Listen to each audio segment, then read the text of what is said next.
Good evening. Today is Thursday, July 2nd.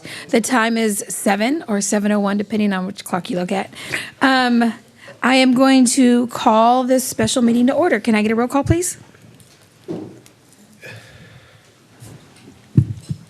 Flores Hill, Here. Tobias, Present. Goza, Here. Medina, Here. Zapata. Councilmember Zapata asked to be excused. She's ill this evening. Okay, we'll have to, when we're done, we'll take a vote on that. Harris, Here. McKinney. Here. All right, we have 6, so we have a quorum. It sounds like you wanted to make a motion? Make a motion to excuse Councilmember Zapata as she's ill. Second. Okay, I have a motion by Councilmember Harris and a second by Mayor Pro Tem Tobias. All in favor, say aye. I Aye. have a question. Yes. Go ahead. Do we not have rules on reporting in the rules of council? And if we do, then were those rules followed? Or is it- I don't believe we currently have a detailed rule on who to notify of your request to have the meeting excused. But I also know you're not required to request it until the following meeting. So if she didn't follow it, we can check and have her follow it for the next meeting. Okay, thank you. I'm prepared to vote then. Thank you. Okay, thank you. All right, all in favor, say aye. Aye. Opposed? Motion passes 6-0. Up next, we're going to do the Pledge of Allegiance.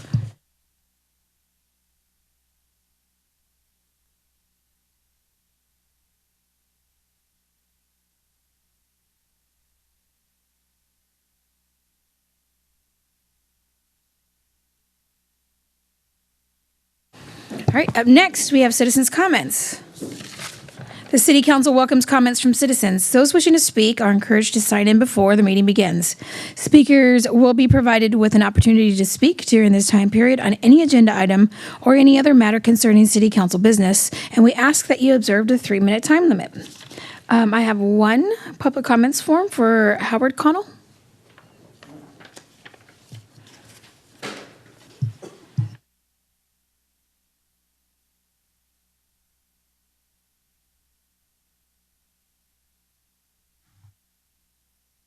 Good evening, my mayor and council. I actually was going to speak on agenda item number 3, but I've been advised that's been killed, it's a dead deal, so on the land up there.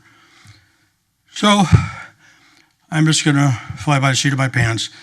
And I want to acknowledge you all for the long hours you've been putting in. It's absolutely excessive. I wish you could figure out a way to get these meetings down. I wish you would do some kind of time limit, rotation style, whatever. I got 180 seconds up here to make my point. If you start out with 5 minutes and you rotate around, you come back another 5 minutes, you've had 10 minutes. If you can't make your point, you're stumping. You're not making a point, you're just trying to sell something or argue, in my opinion. You people are all really smart people, and you know how to get to the point. I have ADD, so I like to get to the point. So anyhow, but I want to thank you for your time. A lot of work. Unfortunately, I wasn't successful in the compensation committee, or I really feel bad now. But anyhow, thank you for what you do and how you do it. Thank you. Thank you. All right, I don't have any more forms. Oh, I have a Betty Conley. Okay.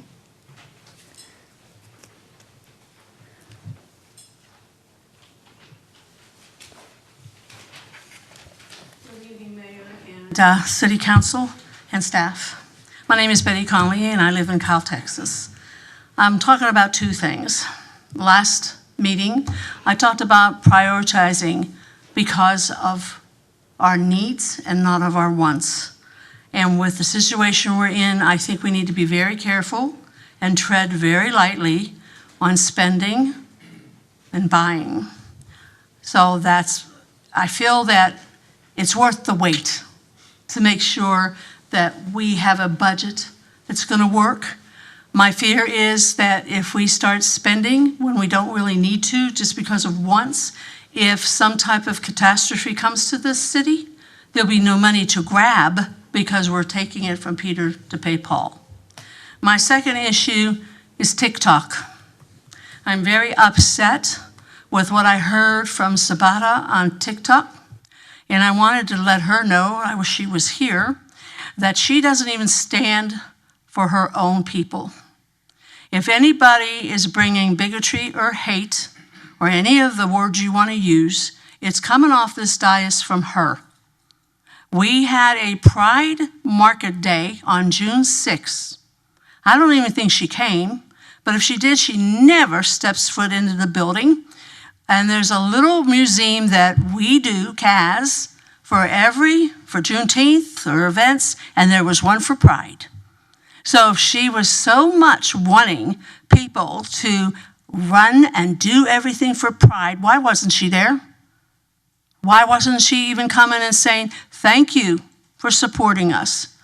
I feel that on market days, they need to be family days, the regular days that you've all set. And I feel that it was wrong to call 2 of you, council, and the mayor out, and not the other 4 that all spoke about saying, we need to keep it basic. We need to keep it what it is. She repeated what some of you said, but never put a name to it. Therefore, she is making it political. And when she threw in about Veterans and Founders Days, Veterans is a national holiday. Founders Days is a city holiday. Tell me where Pride is a national holiday or a city holiday. It's just like Italian Day. I'd love to have an Italian Day. Why don't you spend the money and put it on for me? No, if we want something like that, we would put it on. And I'm going to say it because you can all laugh, but this did happen. The minute you approved naming a holiday for Pride Day or whatever days, I had seniors come up to me, and I told Laura Lee, Dr. Harris, I had them come up to me, they want a Swingers Day. Now, there are seniors, whatever, that rocks their boat, but it's just that I'm giving that as an example. You're going to do for one, you need to do for all. And she needs to stop this hate, because she's the one that's bringing the hate every time on this dais. Thank you. I don't have any more forms. Is there anybody else that would like to come up and speak? Okay, come on up. Stephanie McDonald. Fill in a form and give it to you later. Hello, thank you for being here tonight. You guys have had a lot of extra meetings, and we appreciate all the time that's being put in. I know that's not the norm, although we've had late meetings for years now. But we appreciate all the extra meetings. We appreciate all the time that's going into the decisions that have to be made. And I just want to thank everybody on council and everybody on staff that's been working hard. I know it's been difficult. Thank you for working to rein in the spending. We've had we have a shortfall that's going to cause us, as was spoken last week, us to tighten our belts. A resident came up and said, when you have a personal budget shortfall in your home and your own budget, you stop going out to eat. You defer your vacation until maybe later, and that's what we're doing here with the city. And I appreciate the thoughtfulness that's going into those kind of things, looking at needs versus wants, looking into the former city manager's payout, vacation payout, coming up with a forensic audit. Now, I think it's next meeting, we're going to be looking at the county building and the animal shelter, and we can make decisions on that.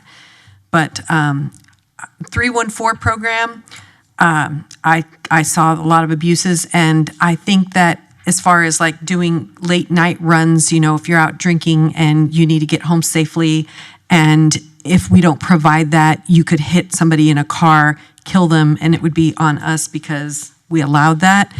I think personal responsibility needs to take place. I think, in fact, even if they did just call an Uber without the City 314 program, it sounds like they would get home cheaper than if they used our program. So I wish we'd cut back a little bit on the time and not do the late night. But I appreciate all that you did do in trying to rein in that program, because it was abused. And that's all I got for tonight, but thank you very much. Appreciate all your work. Thank you. All right, I don't have any more forms. I have Ellen Ermis. Just very quickly, the Kyle Area Senior Zone provided these for everyone, and we hope that we can all have a wonderful celebration, 4th of July. We've been doing it all week. We stepped out of a dance to come over here and be with y'all. And again, I want to reiterate what others have said. Thank you all and the staff. It's a lot. Thank you. And thank you for the flags. I wondered who did that. All right. It looks like we have somebody else come up and say your name. Larry Stampson. I was not going to speak tonight, but I just could not help myself. Thank you, council, mayor, all of you on our dais here. I have seen a tremendous improvement in our city council over the last 6 to 7 months, and I'm thrilled. We have a lot more transparency than we had under the previous administration's leadership. And we've also have a lot more consciousness about spending. And the forensic audit is going to be, which by the way, the forensic audit isn't generated just because of a criminal allegation. I just want to set that straight. But at the same time, most everyone up here is conscious of where we're at financially, where we need to be as a city in the next year, 10 years, 20 years down the road. I appreciate every single minute and every single ounce of energy you all are giving to this council. Thank you very much. All right. Thank you. Okay. I have no more forms. Does anybody else want to speak? All right. And seeing none, I'm going to go ahead and close citizens' comments. Up next, we have reports and presentations. Receive a report, hold a discussion, and provide staff direction regarding a proposed ordinance related to construction within riparian zones, the Edwards Aquifer Recharge Zone, and water quality. Item presenter, Jason Lutz. Yes, thank you. Mayor, Council, good evening. So today we wanted to discuss the preliminary or beginnings of a draft ordinance. If we can bring up that presentation. Basically what council's asked the city to do, staff to do, is to go through a look at water quality, riparians, especially within the Edwards Aquifer and recharge zones. So what we did was we kind of took several cities that had pretty robust ordinances, San Antonio, Austin, Dripping Springs, and Buda. We also looked at the Save Our Springs ordinance and also reviewed Texas Commission on Environmental Quality, since ultimately they review all of those plans as well. So at the time this memo was written a couple weeks ago, we were looking at San Antonio and Dripping Springs as those that'll be the kind of the best templates for us. Mostly because of the way they were laid out. They had good definitions, good processes, good penalties. It was just a well-written ordinance. So we were kind of leaning towards City of San Antonio, but we've since then switched and looked at Dripping Springs, so I just wanted to make that clear. But we did want to take a base ordinance so we didn't have to recreate the wheel. We started adding regulations to address Kyle's specific needs. So Plum Creek, Edwards Aquifer. Originally, we were looking at the city limits only, but as we've had some additional discussions, it made sense to kind of look at where this ordinance would live, what chapter, section of our code. We kind of started looking at the subdivision ordinance. We felt that if we were going to protect water quality within the city, and we were doing all of these things to protect that and clean it, then it did make a lot of sense to let the person just upstream adjacent to us pollute back into the creeks. So that's something we'll ask for some feedback on tonight, some direction, because obviously our ETJ is a lot bigger than our city limit. So there's manpower considerations, there's political considerations. Just we have not approached the county to discuss this with them. So if you're a citizen in the ETJ, you generally don't have a lot of conversations with the city of Kyle unless you're subdividing your land. Now we would be asking you to submit a site plan outlining your water quality measures. So that's kind of the starting point for us, something for y'all to consider as we move forward. When we looked at riparian corridor and stream buffers, some of our recommendations is a 3-tier system, focusing on major, intermediate, and minor. Some of the other ordinances only focused on major and minor. Save Our Springs is a little unique. They focus on the Edwards, but more specifically the Edwards in relation to Barton Springs. So not necessarily all streams and buffers. Ours would apply to all. We also would look at classifying them into 3 types: protected, managed, and transition. There would be no improvements in protected zones. Utility crossings would be allowed, would require boring versus trenching, but that may increase costs for city projects and development projects. But that is something we want to get your feedback on as well. We definitely want to include a no adverse impact demonstration, so that's no increase in erosion potential, no degradation of water quality, no reduction in riparian habitat function. This would align with our kind of existing floodplain management framework. So our current code deals with flood and flood management in several areas. Chapter 17 is where we have a creek buffer that was implemented, I believe, in 2019 or 2020. It's been a modified since, but it was just a buffer with no development. You could do some parking with low impact development standards, but it's not as robust as some of the other ones that we're looking at. Some of the other things that we want to look at as part of this ordinance is Edwards Aquifer Recharge Zone overlay district, so to say. Not necessarily zoning, just if you're in that area.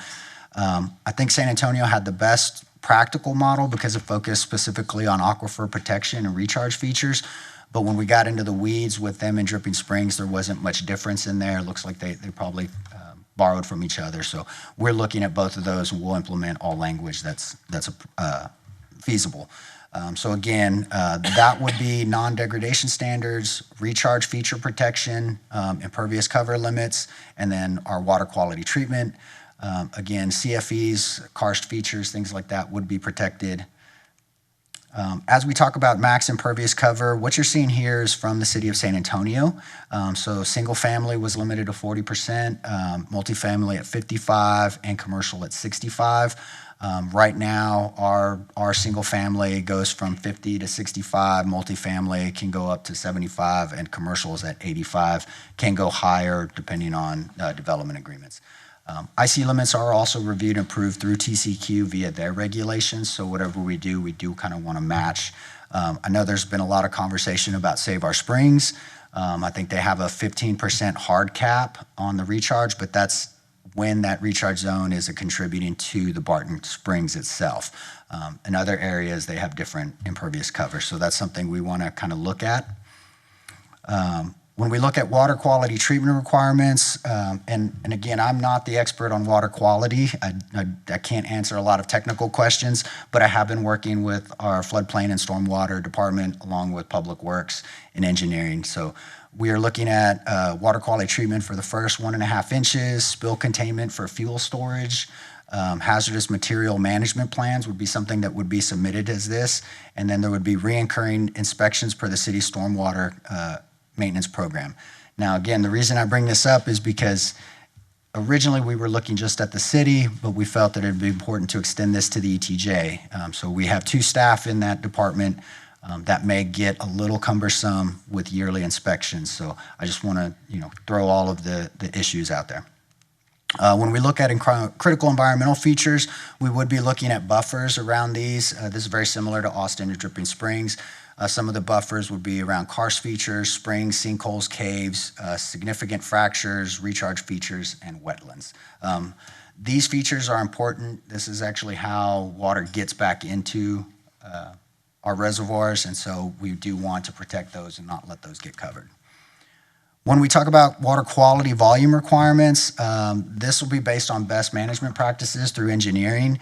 There are low impact development standards that can be used. City of San Antonio, more specifically the San Antonio River Authority, has some requirements there. They also incentivize developments that implement these when they don't have to. That's something we could do, say they don't need to do water quality in a certain area. We could ask them to do that and maybe give them additional density or setbacks or something like that. That'd be something we'd like to consider. So again, this would be a bioswale, sand filters, water quality ponds. We would not allow batch detention. Straight from Kathy, she does not like those, and she can give you a long explanation on why. So for staff direction tonight, riparian and stream buffers, something we wanted to talk to you about is allowances for development along creeks, for certain community benefits. So we have a lot of residential developments. Creeks are an amenity. Sometimes they want to put trails and parks. For that type of use, we probably say no under this draft ordinance. But there may be opportunities where parkland adjacent to a river, possibility to build a retaining wall, an area for concrete, maybe swimming, some type of public park. I'm curious if that's something this council would like us to consider as part of the ordinance. We could make that a special specific use permit, or currently my draft is just limiting it to public parks. So that would be something under our control. So just kind of want to get your thoughts on that as well. When we talk about impervious cover limits, again, I displayed City of San Antonio's.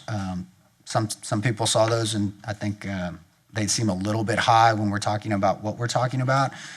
So I'm just curious, are y'all more interested in hard caps? Would you allow increased impervious cover if they would filter and clean their water to a higher standard? We've seen some cities do that. Our current code allows for housing clusters. That's not something we've seen a lot of in the city, not since I've been here anyways, and I'm not aware of one that utilizes these. But housing clusters have been kind of a planning tool for a while, especially in areas where you have a lot of topo, a lot of rivers and creeks. It lets you kind of cluster your houses. So maybe a normal subdivision is at 50% lot coverage or impervious cover. We would allow these areas or these lots to go up to 80 or 90 as long as the overall subdivision did not exceed whatever that impervious cover cap was. And this would allow them to kind of cluster their homes and put all that density and impervious cover in one area. A benefit to the city is also minimizes the impacts of roads, connecting areas that are buildable, and then lowers our long-term maintenance costs as well. So that's something we'd like you to consider. As far as next steps go, staff and departments are working on redlining the kind of draft ordinance that I put together, again, based on Dripping Springs, not San Antonio. We made a switch there. And we're going to modify to match Kyle's needs. We do need to implement a fee for water quality review and amend that fee schedule. I'm not anticipating a new fee since this would be come in with existing site plans or plats, but we would want to increase that fee to cover the additional staff time. We're looking at probably 4 to 6 staffers having to review additional manuals and plans. So we want to make sure we're capturing our expenses on that. We do need to add some workflows. So we have our permitting software that goes through is how we do our comments and plan reviews. We'll need to just set up the checklists, who the reviewers are, and get that added in. That can take sometimes a couple of weeks, maybe a month. So if we get projects in the interim, we may have to kind of hand do them by hand as far as reviews and go. But that's kind of something we're working on as well. Originally, we were kind of looking for the first or July meeting timeframe to look at first ordinance reading. It may be the 1st or 2nd in August, depending on what happens. Right now, the floodplain team is working with parks to map our current river systems and map our floodways. They expect that to be done in June. That will most likely be needed as part of our ordinance because that's how we will classify stream spaces, major, minor. The ordinance you'll see will also change the amount of impervious cover and filtration you have and buffer requirements based on the size of the watershed that feeds that creek. So if it's a small watershed of maybe up to 20 acres, they have a different buffer, maybe 100 feet. But if we have some that are 1,000-acre areas of basin, we may want to push that buffer up to 400 feet. Now, obviously, every decision we make, every regulation we put in has consequences. So I have not seen that map, an updated map. We don't know what those buffers are at this time. So there may be properties in the city of Kyle that right now you could go and pull a permit on and get developed. That may change afterwards. So I just want y'all to be aware that you may have some property owners that are not fans of this, especially along certain areas. We've got some vacant property here next to the railroad tracks. I know our current buffer was problematic in one of those developments. So this updated ordinance may cause further issues, but we're just looking for a little bit of feedback on kind of those big topics. Like I said, I can answer questions on process and kind of general overview on some of the ordinances, but if you want real technical details, I'm going to have to call the experts on that. So, thank you. And by that, we mean Kathy Raker, and I think Kashav. So, all right, so I'm going to start with Councilmember Goza, and we'll just go down the line to see if anybody has any questions. So I understand that it may impact property owners as they're developing. Those are things that can come to council in request of a waiver, correct? We haven't worked out all the waivers yet. We're still in draft form. There's some things that staff could waive. I don't know that there's in the draft ordinance now a current like total waiver. If that's something y'all want us to consider, we can look at that. I don't know if that'd be based on a specific criteria like 60% of your lot is unbuildable or something like that. Maybe we can have that conversation. But that'll be something the team and I kind of work out. We've got several folks that have implemented and reviewed water quality ordinances. So I'm going to lean on them to say what are the pitfalls, what are the problems, and what's the solution out. Okay. I think I definitely do not want to impose anything that is so restrictive that there is no way around it, where pieces of property become unusable then to the person who owns it, because that's not being friendly to property owners. And so that is a concern for me. That being said, I'm more in favor of having kind of hard caps. Okay. And then having it come back to council if there's a request to go above that and it can be justified. So I don't want this to be so difficult that there's no flexibility in it, but I feel like it should be something that we really strive to do in order to protect those zones and protect our aquifer.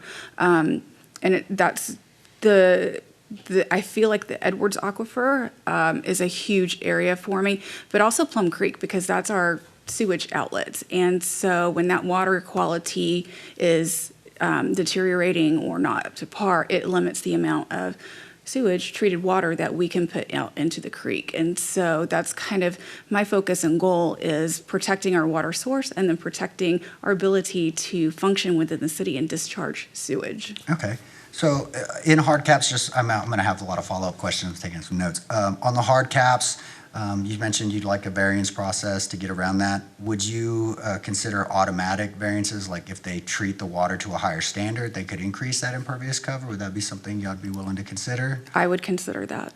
And the only reason I say that is because right now we are slowing down, but I have seen this ordinance in action, actually in Dripping Springs, and it can become a little burdensome to council if y'all are having to review site plan variances once a meeting, and I'm not sure that y'all want to do that, so that was going to be my next question. Would you like the variance to come to you guys, or are you okay with planning and zoning calling that, and then appeals go to you? I mean, just looking for some direction. If that's something y'all want to take on, we'll be glad to send it to this body. I think from my perspective, if it's already been done in Dripping Springs and it's working and that process is doing what it's intended to do, then that's a good process to follow. Okay. So we'll make that go into you then instead of another board. Okay. Yeah, and I'd also like to get the feedback from the stormwater drainage. Whenever there's a waiver that's included, if they could review and give, I mean, it would go through you guys and then go through the stormwater drainage system as well, and then next level. So that way we have two departments looking at it, saying no. We'll probably have 4 departments. Okay, looking at okay. it. Yeah, Well, in all honesty, engineering's going to have to look at that. Lou Zhang has been a reviewer of water quality before, so I'm leaning on her expertise. We've got Kashav in engineering with floodplain, again, Kathy in stormwater, and then Public Works is always involved. So definitely be a lot of folks. So we won't be coming back to any variances empty-handed. We'll have a lot of information for you. That's perfect. Okay. I think that concluded my questions at this point. Thank you. Councilmember Medina? When you talk about implementing the fee for the water quality review, are we looking at like a flat fee, or is this going to be based on acreage or disturbed area? Right now, the thought process, since we already have a site development fee, and that you'll need to submit that plan anyways. We would just increase that fee. Most likely, it would just be an increase of the base fee, and then we do have additional for each additional acre. The thought process is a 1 acre tract is not a lot of review time, but a 500 acre tract might be. So Right. that's why we do the base fee and then a per acre fee. So my gut right now is to say just increase the base fee. That way, because again, there are going to be some small properties. This is going to apply to almost any tract of land, and so Right. I don't.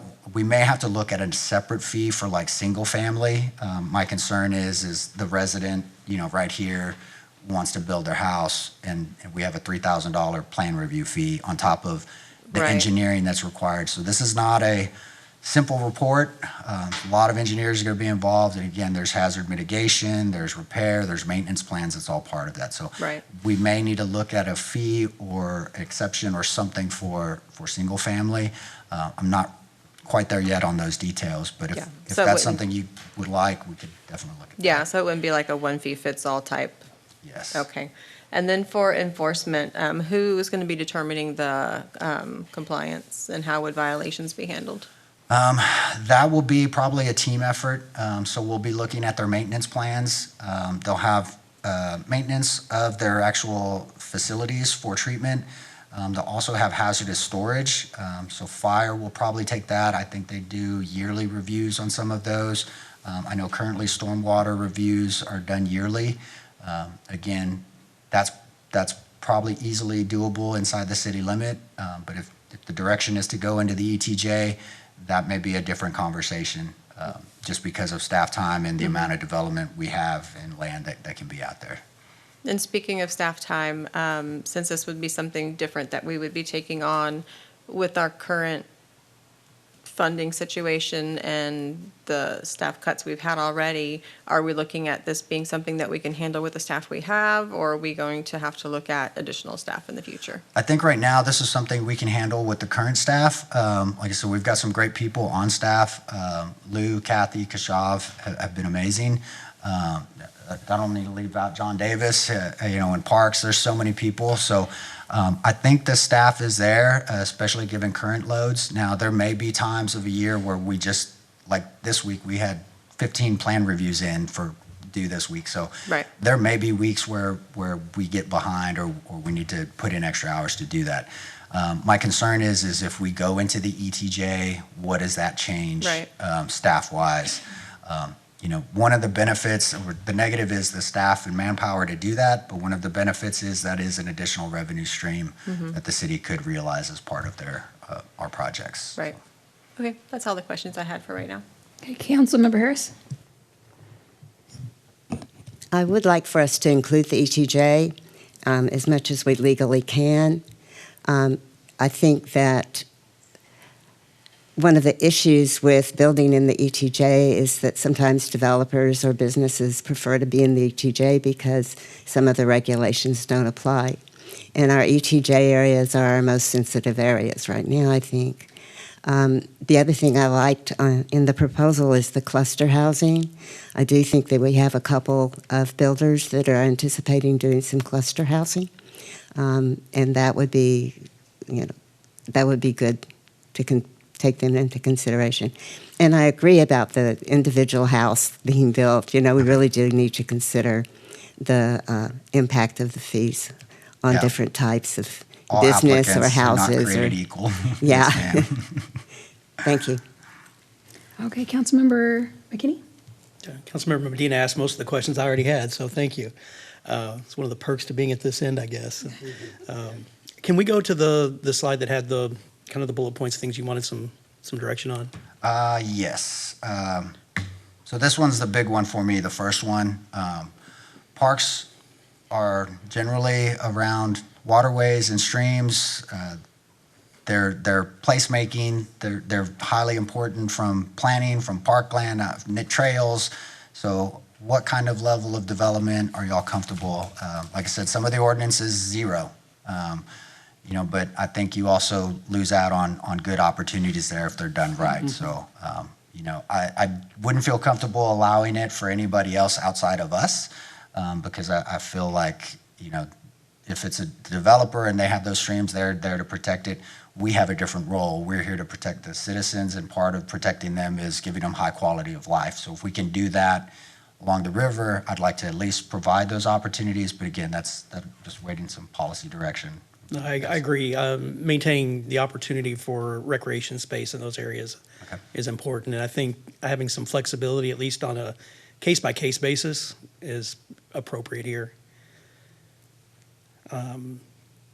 Definitely fine with hard caps on impervious cover limits. I agree with Dr. Harris on the housing clusters. And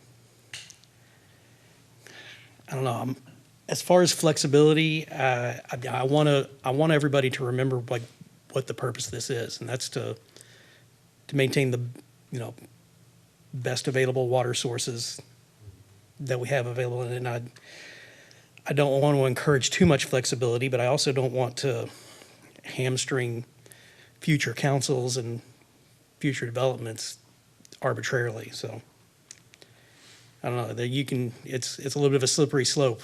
I can understand how you would want to have some direction there.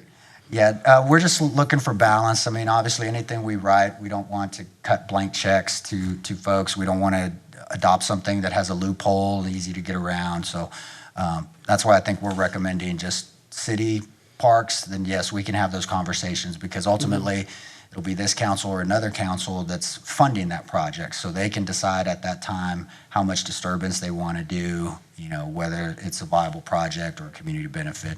But I would not open that up for private development. I think that's going a little too far. We could maybe put in an appeal or waiver system if they wanted to do that, but they would have to probably meet some certain criteria. Yeah, I mean, I wouldn't even fundamentally oppose a private developer who wanted to put in a Parker Trail system around a water feature for the benefit of the community. But I think that should come to us for an approval. We can address that as part of a variance waiver process. So any reg that they want to achieve, they'll just have to prove up, what they're doing. Because again, for me, and understanding what the goals are of the ordinance, it's water quality and water protection. So ultimately, that's our starting point, and then we're kind of working through pitfalls backwards to see what are some other issues that we need to address.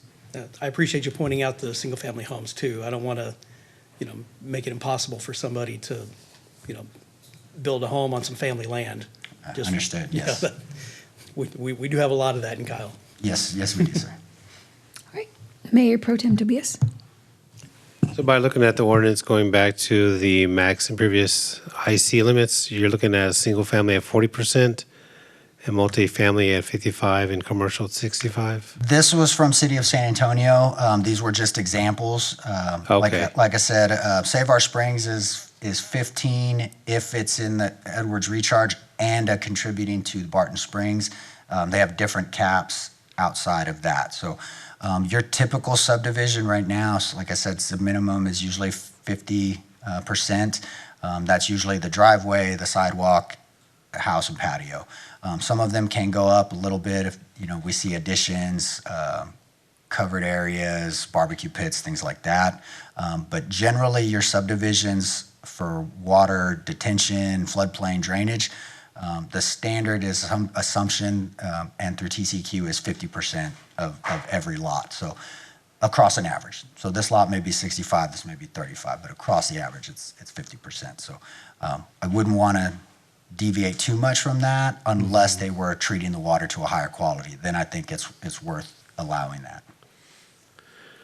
Okay, and the only thing I have left is when I was looking at the proposed regulations, you've got your restricted based on the stream type, which is your major, intermediate, and minor.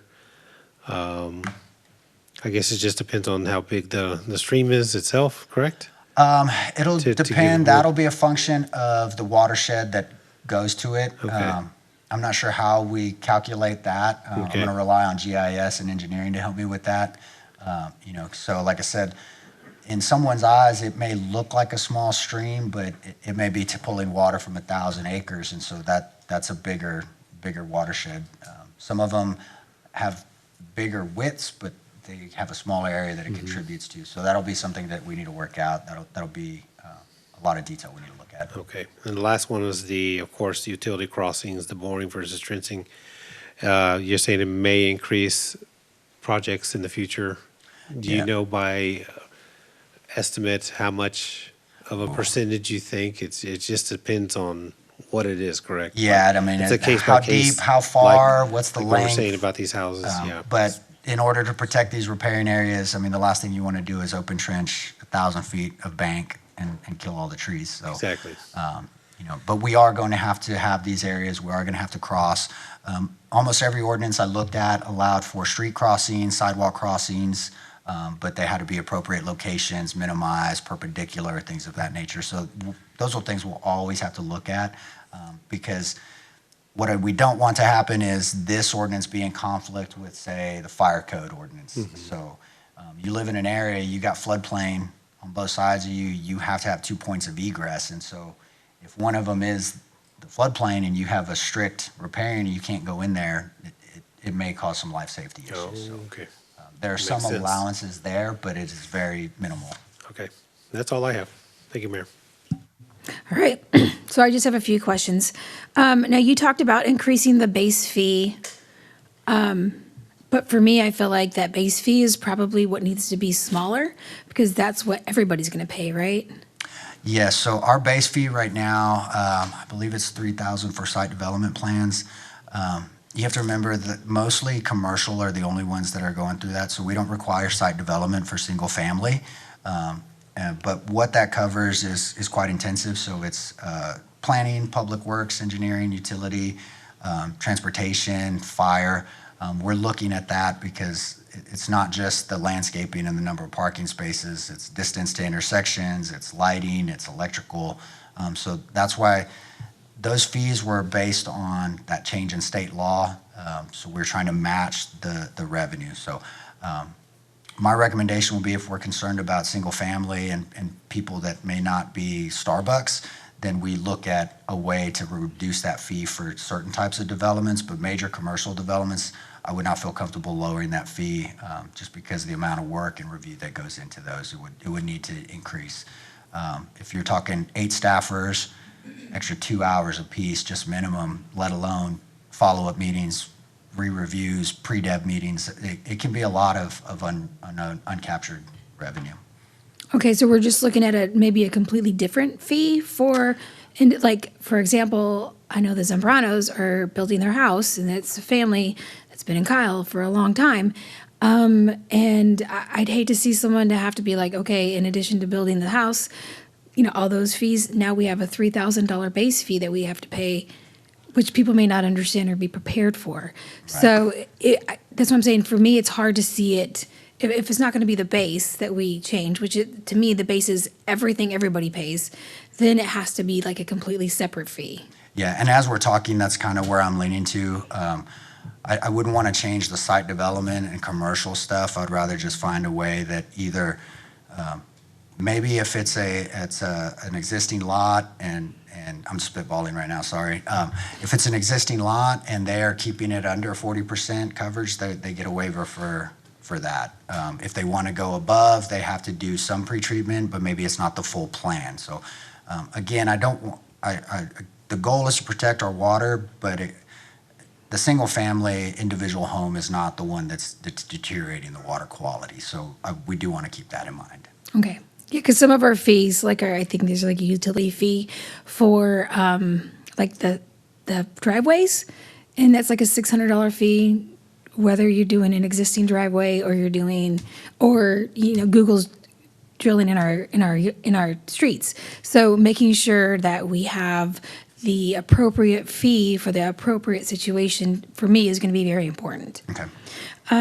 Also, I do like the idea of allowing parks near, as an allowance for development along the creeks, but nothing too major, because the last thing you want is a bunch of people at the parks if it floods or something happens, and you don't want them to be stuck there. So, and I do like the idea of an appeal or hearing in case somebody disagrees with the city or the staff, and they, giving them a process, even if it comes up to us and we say no, giving the opportunity to be heard, I think is going to be important. Yeah, we definitely want to give due process, so we make sure we're following all state laws and don't get ourselves in trouble. So All right. Well, I don't have any more questions. Does anybody I else? just want your feedback on the ETJ. Are you interested in going out that far? Are you not? It's for me, it's a delete or add a sentence. So it's pretty easy. You don't have to answer that now. I'll leave it in as going to the ETJ, and then when we bring that back, y'all can kind of have some more in-depth conversation on that. Yeah, I'm kind of, because for the people who don't want to follow the city rules or engage in a development agreement, they can just be asked to be annexed out of the ETJ. They have that ability. They do have that ability, yes, And ma'am.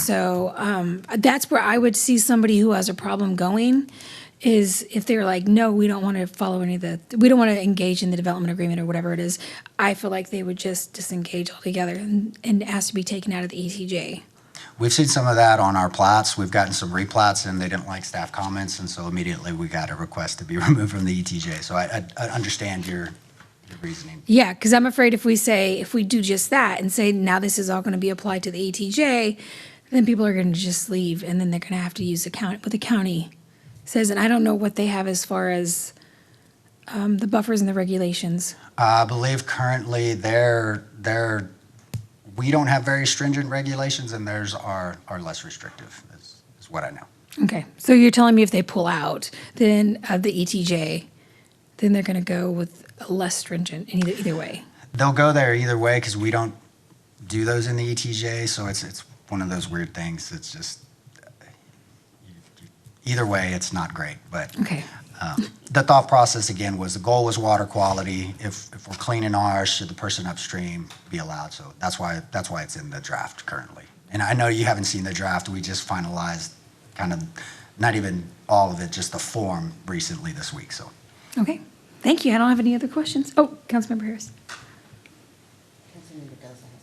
I just had a quick question on if we wind up passing this, is that something that we can lobby the county on looking at for themselves on passing more strict requirements?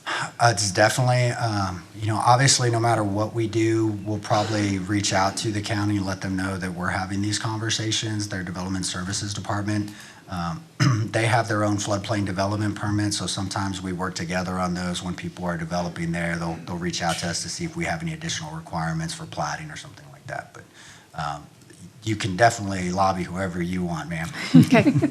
I just wanted to make sure I'm still kind of learning everything, so thank you. All right, Councilmember Harris. Impervious cover contributes really to ambient temperature increases. And it's really important that we minimize impervious cover as much as possible. We could increase ambient temperatures by 5 to 10 degrees as fast as we're growing in this area. So this is something we really need to pay attention to. I would like to see this coordinated with our tree and native plant ordinances, especially in preservation of tree cover for the same reason.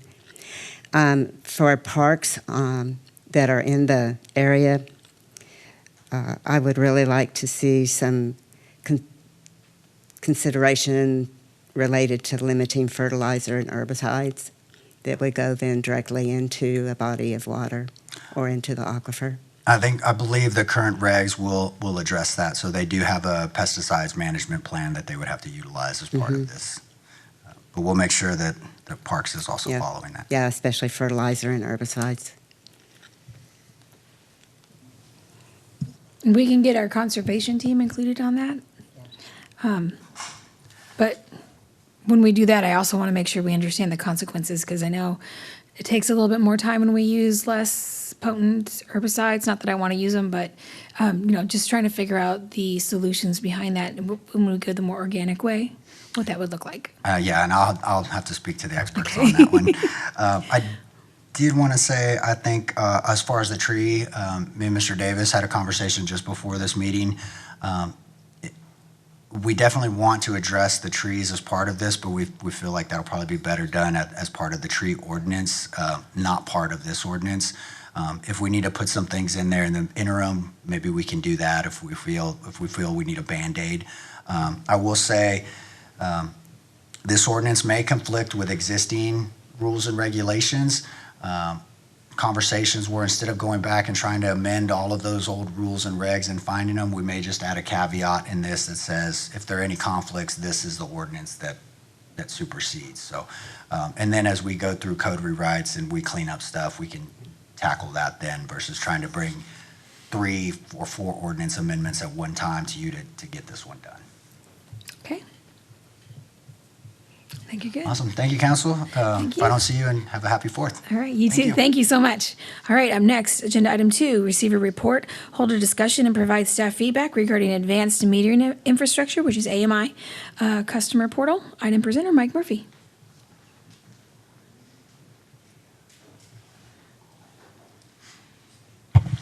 Good evening, Mayor and Council. Mike Murphy, Director of Water Utilities. So tonight, we've got the next 4 items on the agenda. So if I could, I'd like to go ahead and just recognize members of the staff that's worked on all of these 4 items. We're going to start with the AMI project. We're going to then go to the utilities, Water Utilities, Public Works Transportation Headquarters feasibility study. And then we'll go to the drought contingency plan, the update to that plan, and we'll close out with feedback regarding water conservation rebate program. So the staff members I'd like to recognize who worked on this and spent hundreds and hundreds of man-hours working on these projects to get them to this point tonight, and we're happy to bring them to you. We hope they're all very positive for council. But we've got Chris Arnold, who's the Deputy Director of Public Works and Transportation's here. We've got Mike Bristol. Michael, raise your hand. Michael is our Collections and Distribution Foreman. We've got Warren Christian, who couldn't be here tonight. Tim Sanford, Assistant Director of Water Utilities, back in the back of the room there. We got next to him Mike Van Winkle. And I know you probably have met these ladies and gentlemen before, but Michael is the Treatment Operations Division Manager. We've got Jessica Wright. Jessica, sitting next to Tim. Jessica is our Water Conservation Coordinator that I'm sure you've met on occasion. We've got Carl Casares, who couldn't be here tonight. Carl, I know y'all have met him in some of our trips, field trips out into the water, wastewater world. He is our Water Production Coordinator. We've got Blake Neffendorf. Blake. And Blake and I are going to be tag teaming on this first presentation. Blake. We're going to be tag teaming on this first presentation on AMI. And then I want to recognize Allison Kelly, who has played a big part in this and is going to be helping us with the rollout of the AMI program and also our drought contingency plan and many, many other things. But she's a key player in our water utility department. And we really appreciate Allison. She's the Assistant Director of Communications. Hopefully I didn't forget anybody. If I did, I apologize. So we're going to start tonight with the conversation about the AMI customer portal, which is going to be very important, and I hope you find this interesting and very positive. So the City of Kyle has spent the past several years upgrading its water meter system to implement what is called advanced metering infrastructure, but we call it AMI technology. With the conversion of all city water meters now complete, staff has begun rolling out the city water meter, or the city customer-facing portal that allows water customers to view their water usage data on an hourly basis. AMI provides a greater transparency by giving customers near real-time access to their water consumption, which, as we all know, has been a big issue here lately about water consumption from our citizens. So the summary of this is, through the portal, customers can monitor hourly water use to better understand consumption patterns and identify potential issues. The system also provides continuous flow or leak alerts, enabling customers to address problems promptly and helping prevent unexpectedly high water bills caused by an undetected leak or some problem that you're having at your house or business. Customers are able to set usage alerts on their accounts to receive notification before reaching a higher tier of consumption and review how much they truly are using when irrigating their lawn. AMI is a valuable tool that helps both the customer and the city achieve water conservation goals. And first of all, I just want to kind of go back over this particular slide. You saw it in last year's budget presentation, but the AMI water meter project consisted of replacing and or reprogramming of approximately 15,000 water meters. Cal Water Utility staff, led by Warren Christian and Mike Bristol, and we couldn't be more proud of these guys, but Cal Water Utility staff performed modifications on approximately 4,000 meter box lids in preparation for the project, saving the city an estimated $100,000. Cal Water Utility staff performed maintenance on approximately 15,000 water meters in preparation for the project, resulting in an approximate savings of $190,000.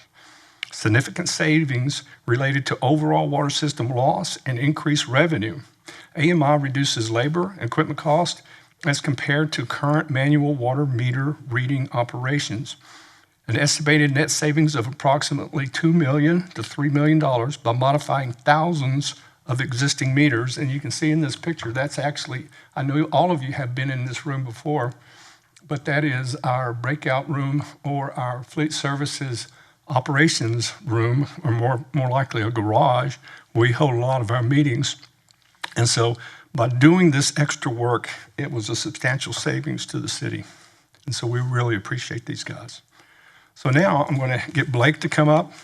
Blake has got experience in this. If you don't know anything about Blake, he was the director of public works over in Buda for several years. And so we were lucky to get him on board. And they recently, I'll say recently, probably within the last couple of years, have implemented this process in Buda. So we thought it would be a great opportunity for Blake to get to know you and you get to know Blake, and he will walk you through the portal access. There you go, Blake. Thank you, Mr. Murphy. Mayor, City Council, Blake Niffendorf, Assistant Director of Water Utilities. Happy to be here and present this. I know this has been a long time coming for the city, as Mr. Murphy pointed out. So I'm going to give you kind of a little bit of a sneak peek of the actual portal and also the residents of Kyle. We're not quite ready to roll this out, but we're close. So we have created a website, a web page that will have a whole slew of information, FAQs, kind of a user guide. So as you're logging into the system, you can reference back if you have any questions. Of course, we always have great 311 staff and Clarissa and utility building that'll also be helping out with customers with any assistance on this. But this will be a homepage. Good reference point for customers to go to. We also have a couple of videos on here that will cover this a lot more succinctly than I will during this presentation. And it also feature Miss Wright in those videos. So from that website, you will be able to go to the landing page, which is there on the left-hand side. So in order to sign up for the customer portal, you will enter your account number and the zip code for Kyle, and then you'll hit Find My Account. If it finds your account, you'll see there on the right-hand side, it'll give you the green check, we found your account, at which point you can then enter your email and a password and create your WaterSmart customer portal account.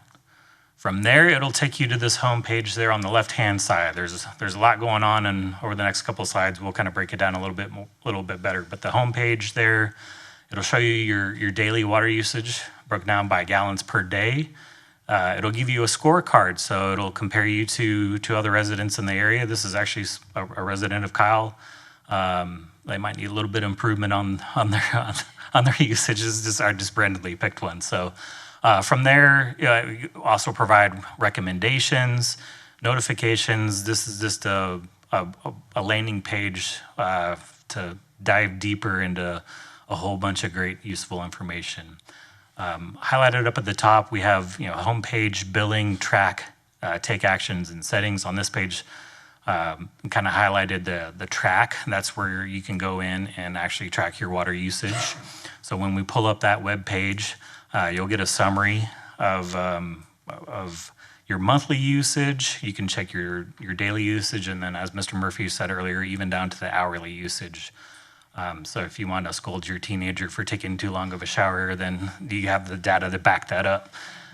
So you can also compare your monthly usage over time, so you can get a comparison of where you were last year versus this year. And then there at the bottom as well, it'll give you, we've uploaded your historical information in there too. So 2022, 2023, you can kind of see where you stand.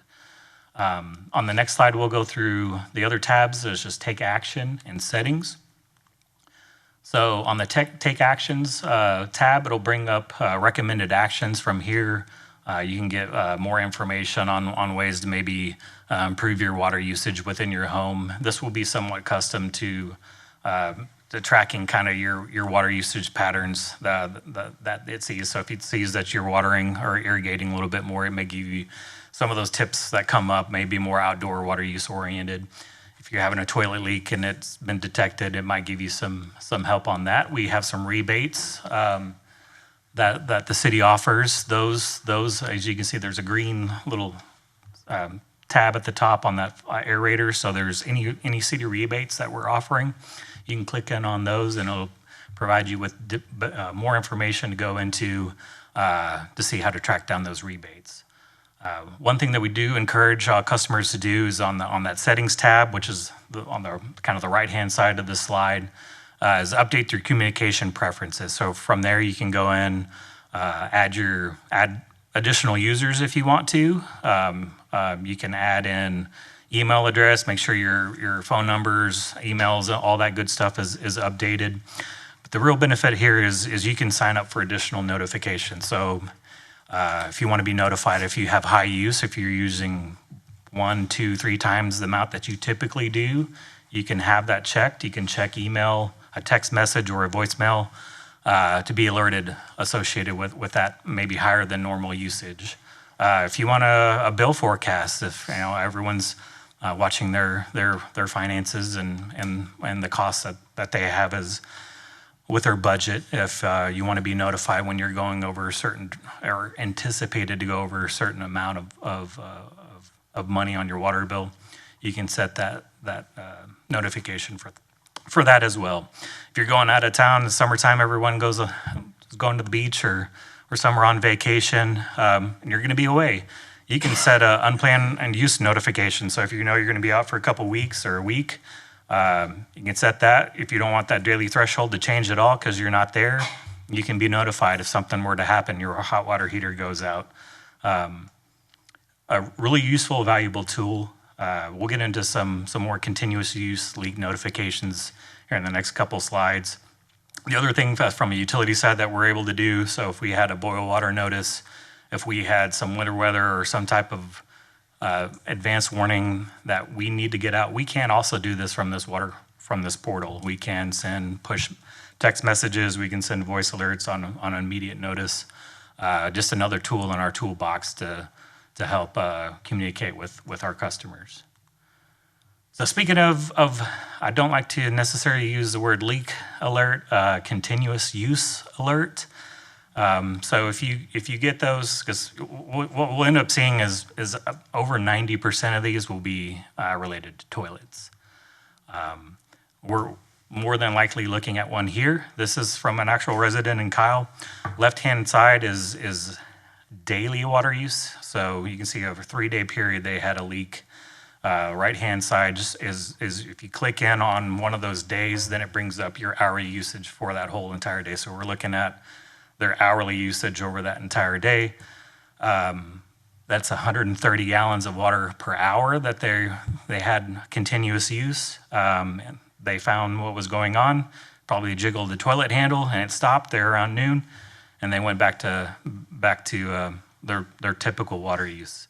So over a period of time, that was 5,300 gallons over that 3-day period. A toilet can use a lot of water. I've seen them once people are active and go on there. It'll help them guide them through possible scenarios on where to find this leak. I'm going to tell you right now, majority of them are going to be your toilets. So get some food dye, put it in the back of your tank, watch it flow into the bowl. If it flows into the bowl, you have a leak. You probably need to replace your flapper. 180, almost 200 gallons per hour that you can see from a toilet use.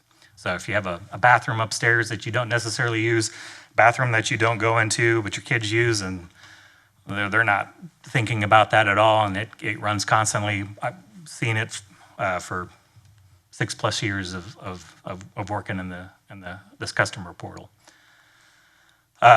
And this is an example. So this is a screen grab from once you're able to go in there, you can see it. So this particular individual, it's 179 gallons per hour, as I was referencing. The toilet has been running since early in the morning, so they had several thousand gallons of water that were used from a toilet leak. Another example is a broken pipe in the yard. You can kind of see this hourly usage over time, so it's increasing as that crack is growing, and then it finally bursts. So in that day, that's 7,500 gallons of water that leaked out from a pipe that had an irrigation pipe that had broken in their yard, and they received those notifications from the portal alerting them. So this information is updated. It's hourly. It's not real time. It's near real time. It's set to be pulled in, I think, a couple times per day. But so we're trying to provide as quick of information to the customers as possible to provide them with some advanced notice. So if you see orange, that's usually typically indicating a continuous use. This one's a little bit different. So this is another one. I kind of a behind the scenes look. So the city view is on the left-hand side. What a customer would see would be on the right-hand side. It has some built-in AI recognition based off a time pattern, seeing the same time period over time, hourly usage, same volumes, and realize that that's some type of time usage, which for the most part is going to be irrigation. This particular individual is watering 1 day per week. We hear that quite a bit. I water 1 day per week. Why is my water bill so high? Well, every time that they're watering, this particular individual is using 1,800 gallons of water. So you can see there at the bottom from the city view, this is over a month period of time, that's 12,000 gallons. 8,800 of that is attributed to irrigation usage. So the good thing about this is individuals have the ability to go in and view their usage. If they don't want to necessarily, they didn't think they're watering that much, they can make adjustments to their time. The other benefit is, in this example, at this period of time, they were setting to water twice per week, which was the appropriate schedule from this time period. Called in with a high bill. My bill is really high. I'm not understanding what's going on. Well, let's take a look at this, see what may be possibly going in. So if we click in on one of the day, they're watering both in the morning and in the evening. Well, they didn't realize that. They had their irrigation, they thought they had their irrigation schedule set to just water in the morning. Didn't realize there was a whole nother scheduled program that was also watering in that evening. So by being able to have this portal, they were able to go in, realize that, make those adjustments, bring their water usage down, and save themselves a significant amount of money. So, and also for the city from the utility side, save us of water that we had to produce and provide to them, which is also a cost for us. So a little data point here. Typically, so off of this, over 10% of the water use that we see from homes, from residential areas, is attributed to some sort of leak. It's a significant amount. So the potential savings for us as a utility and what we're seeing in Buda was around 1% of production. So 1% may not seem like a lot, but when you do the math and we're producing over 1 billion gallons of water a year as a utility, that's a significant amount of water. The cheapest water that we have is the water we currently have on us. So, so anything that we can do to save as a utility and be more efficient, and that's a benefit for us. That's also a huge benefit to our customers who don't have to pay that price and can make those adjustments to their consumption. So having said that, we're approaching, staff training was held in mid-June to familiarize with the customer portal. We're going through some final review of some data. We've gone through, I think the Aquametrics has gone through about 14,000 accounts. We have about 2,000 more left to go. We're approaching the 90th minute in the match, and the officials have called a little bit of an extra stoppage time. So we're hoping to roll this out in early August to customers. And we're very excited as a city to provide some transparency to our customers. And we look forward to rolling this out and allowing our residents to be more empowered on their water usage. So with that, I'll take any questions. All right. This time we're going to start with Mayor Pro Tem Tobias, and we'll go from left to right. It's a great program. I really don't have a lot of questions. It's pretty much in detail on all that. But so, Yep. it's great. Councilmember McKinney? Yeah, I actually asked for twice a month updates on this for forever. So, I've been very excited about getting to this point. It's going to be a tremendous benefit. It's going to be a huge help. I mean, almost everybody I know has had at least some kind of a leak situation of some kind, myself included. And this would have alerted every single one of us significantly faster and would have saved us the time, the money, the water. I mean, just this fits with our overall water plan to a T. So the faster we can get this thing up and going. And I do have a question about whether it's going to be tied to the same portal that we already log into for like bill paying and things like that, or is this going to replace it? What's the plan there? It will not. So this will be a separate login. If we go back a few slides to that home page, you do have the ability, there is a billing tab on there. So if you do click on that, it'll give your forecast, but it also provides a link to then go into, it'll shoot you over to the website where you can make your payment. Okay. I don't want to do anything to slow the launch of this, but at some point I would like to see that kind of integrated in with the app and things like that. So just to make it easier to access. Absolutely. When we were able to do that, we imbued through a different vendor. We also saw probably doubling of participation in the actual customer portal as well too. Yeah, I think the more people that understand and can easily access this information, obviously the better it's going to be. I mean, that's the whole point of it. Yeah. Absolutely. Thank you. Councilmember Harris? I really am looking forward to this rollout. It's going to be great. A perfect example is one of my neighbors went on vacation, and I was walking by her house, and there was water running out along the yard down to the street. And some kid had turned on her faucet. Now, if I hadn't come walking by and called her and said, hey, you don't intend this, right? Then it was possible that nobody would have noticed and they would have had a huge bill. But this would notify them, and that would be great. Absolutely. Councilmember Medina? No questions. Presentation was great, and I'm looking forward to being able to use this. And Councilmember Goza?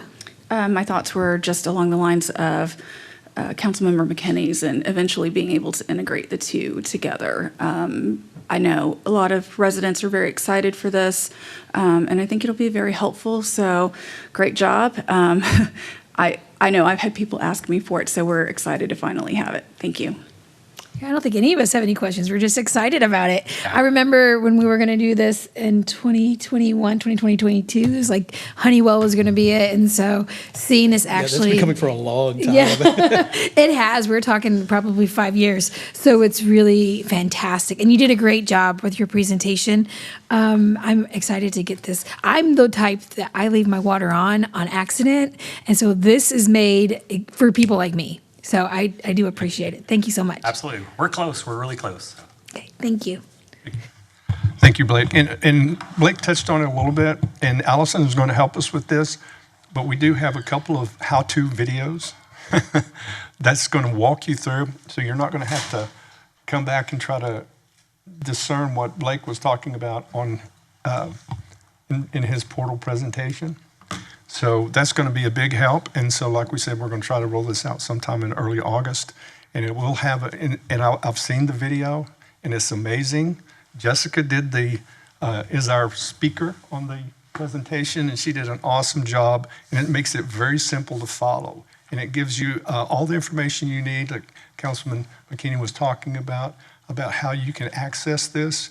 And you can leave your information on how you would like us to contact you. If something like what you're talking about or Dr. Harris is talking about, if somebody has a problem at their house or something like that, then we'll have a number, especially if you're on vacation or something like that. I mean, once people get used to using this, it's going to be a great tool for our citizens. So we're very excited about that. So thank you, Blake. So, ready to go to the next one? We're going to do item number 3, receive a report, hold a discussion, and provide staff direction on the new Water Utilities and Public Works and Transportation Headquarters Complex. Okay, so thank you, Mayor, Council again, Mike Murphy. So this one is something we've been working on for a while. This was at the direction of council. If you guys remember, several months ago, we brought this forward to you as an item, as a proposal to start the process towards identifying and locating a water utility public works operations facility. We hired Randall Scott Architects to do the work on this project. And so we actually have Randall Scott is with me tonight. Randall. And I'll tell you what, Randall has become part of our water public works team.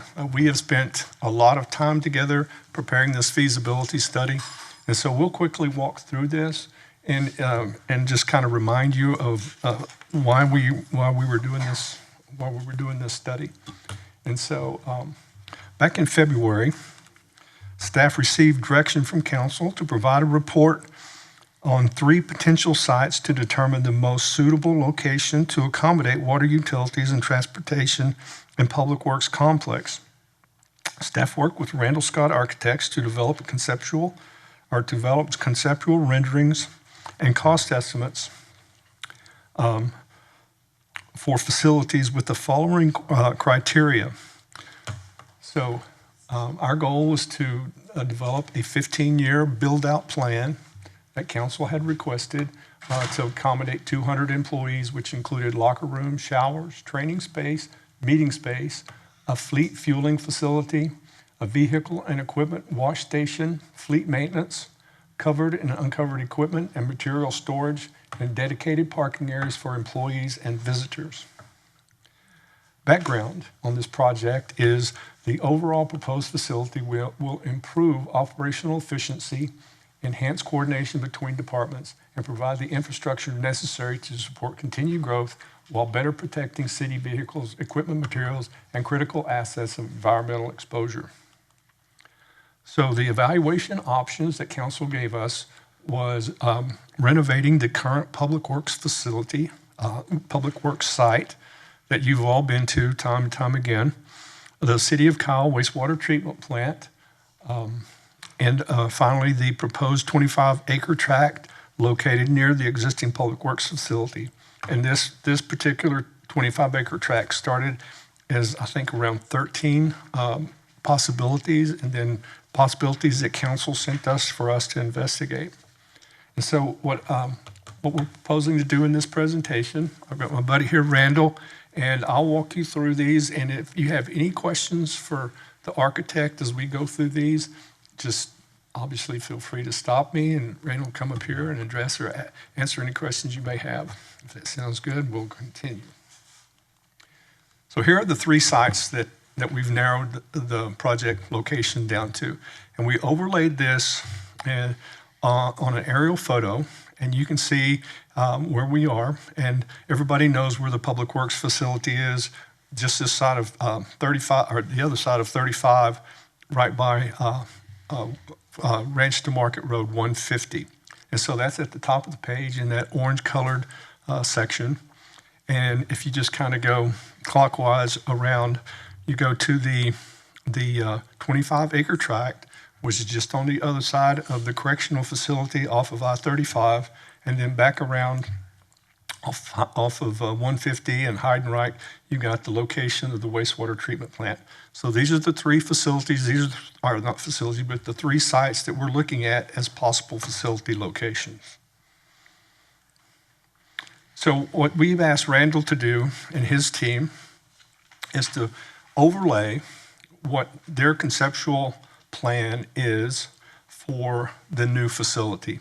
And so the first one is the one right off, is on the existing Public Works site.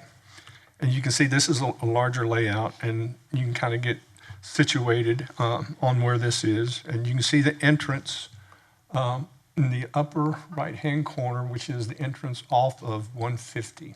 Everybody knows where that's at. You know where the animal shelter is over there. And so you can see all of that. And I don't know, Randall, if you want to walk through this, or I can walk through this, but so what we're doing is we're putting the facilities that we described on the project, which includes the administrative building. It includes a and I'll just kind of go from the right-hand side and just go clockwise around the, is that clock or counterclockwise? Around that process. Sorry about that. And it's a 28,000 square foot fleet service center, which includes 8 bays for, 8 two-sided bays for fleet maintenance. And then it goes down, continuing counterclockwise, it goes to the heated storage facility, because we've got several pieces of large equipment that is susceptible to cold temperatures. We've got a large warehouse, which we currently do not have, to store indoors all of the equipment that water utilities, public works, transportation all use on a daily basis, which is very important. And then the sort of the 3 gray complexes in the center represents vehicle storage sites, covered vehicle storage sites for our equipment. And then the parking lot would accommodate our small equipment like pickups and 2- and 4-door cars and things like that. And then we have available parking for our guests and visitors. And at the very, very bottom of the page, we've got the wet wash down bay, and then we've got the fueling station. And these are all things that we felt like we needed to have an updated facility for water and public works transportation. And then the large building to the right is going to be the administration building. And because of the close quarters of the system, we felt like the only way we could get the proper size building here was to go with a 3-story facility. Randall, you want to add anything to that? Sure. Thank you for the opportunity to work with the city. We're honored and grateful for the opportunity. So this is a pretty tight site. We had to, in this scheme, we're demolishing the existing building that's in the center. It's a long sliver that kind of takes up the prime area of the site. And what you want to do in a site like this is typically get an administration building that's up on the main road, so you get a little bit of a presence, a little bit of a civic presence. We're trying to densify the site so that the existing building is pretty linear and spread out, takes up a lot of the prime real estate. And so here we're densifying, going over the vertical building there and the administration that's up on the FM 150. The site is tight enough that the drainage is being, the storm drainage is being collected in a culvert right off of 150. What we're going to do is put that underground, cover it, pave over the top of it, and utilize that to expand our site. And then on the far left-hand plan west side, we need to push that all the way up against the property line, and we're going to have to put a retaining wall there. So we need to get as much site area as possible so that the project will be able to utilize as much of the site as possible. So the way the flow on these things works is an employee comes to the building, they park behind the building inside the gated area. They go to that parking area in the center where all those vehicles are. Those are the ones that are, the white ones are uncovered. They're like pickups and sedans. The ones that are covered are the ones in the charcoal gray that he mentioned. And then all the buildings that they need to get to are around the perimeter. So they're going to come, employees are going to come to the main building, get their assignments, change their clothes, go out, get in their vehicles, and then they're going to drive over to the warehouse building. They're going to get what they need for the day. They're going to fuel, and then they're going to go out. Now, the nice thing about this site is that it's close enough that all city vehicles can fuel at this location, which is a little bit different than the wastewater treatment plant, which is further away. So this one works pretty well. It's just that it's very tight, and I guess the one big disadvantage here is we don't really have a lot of space for them to train in heavy equipment. So that sort of white area in the upper left-hand corner, that's where heavy equipment training goes on, and where they stage materials and things that they bring into the site for work that needs to be used. So that's kind of an overview of this particular site.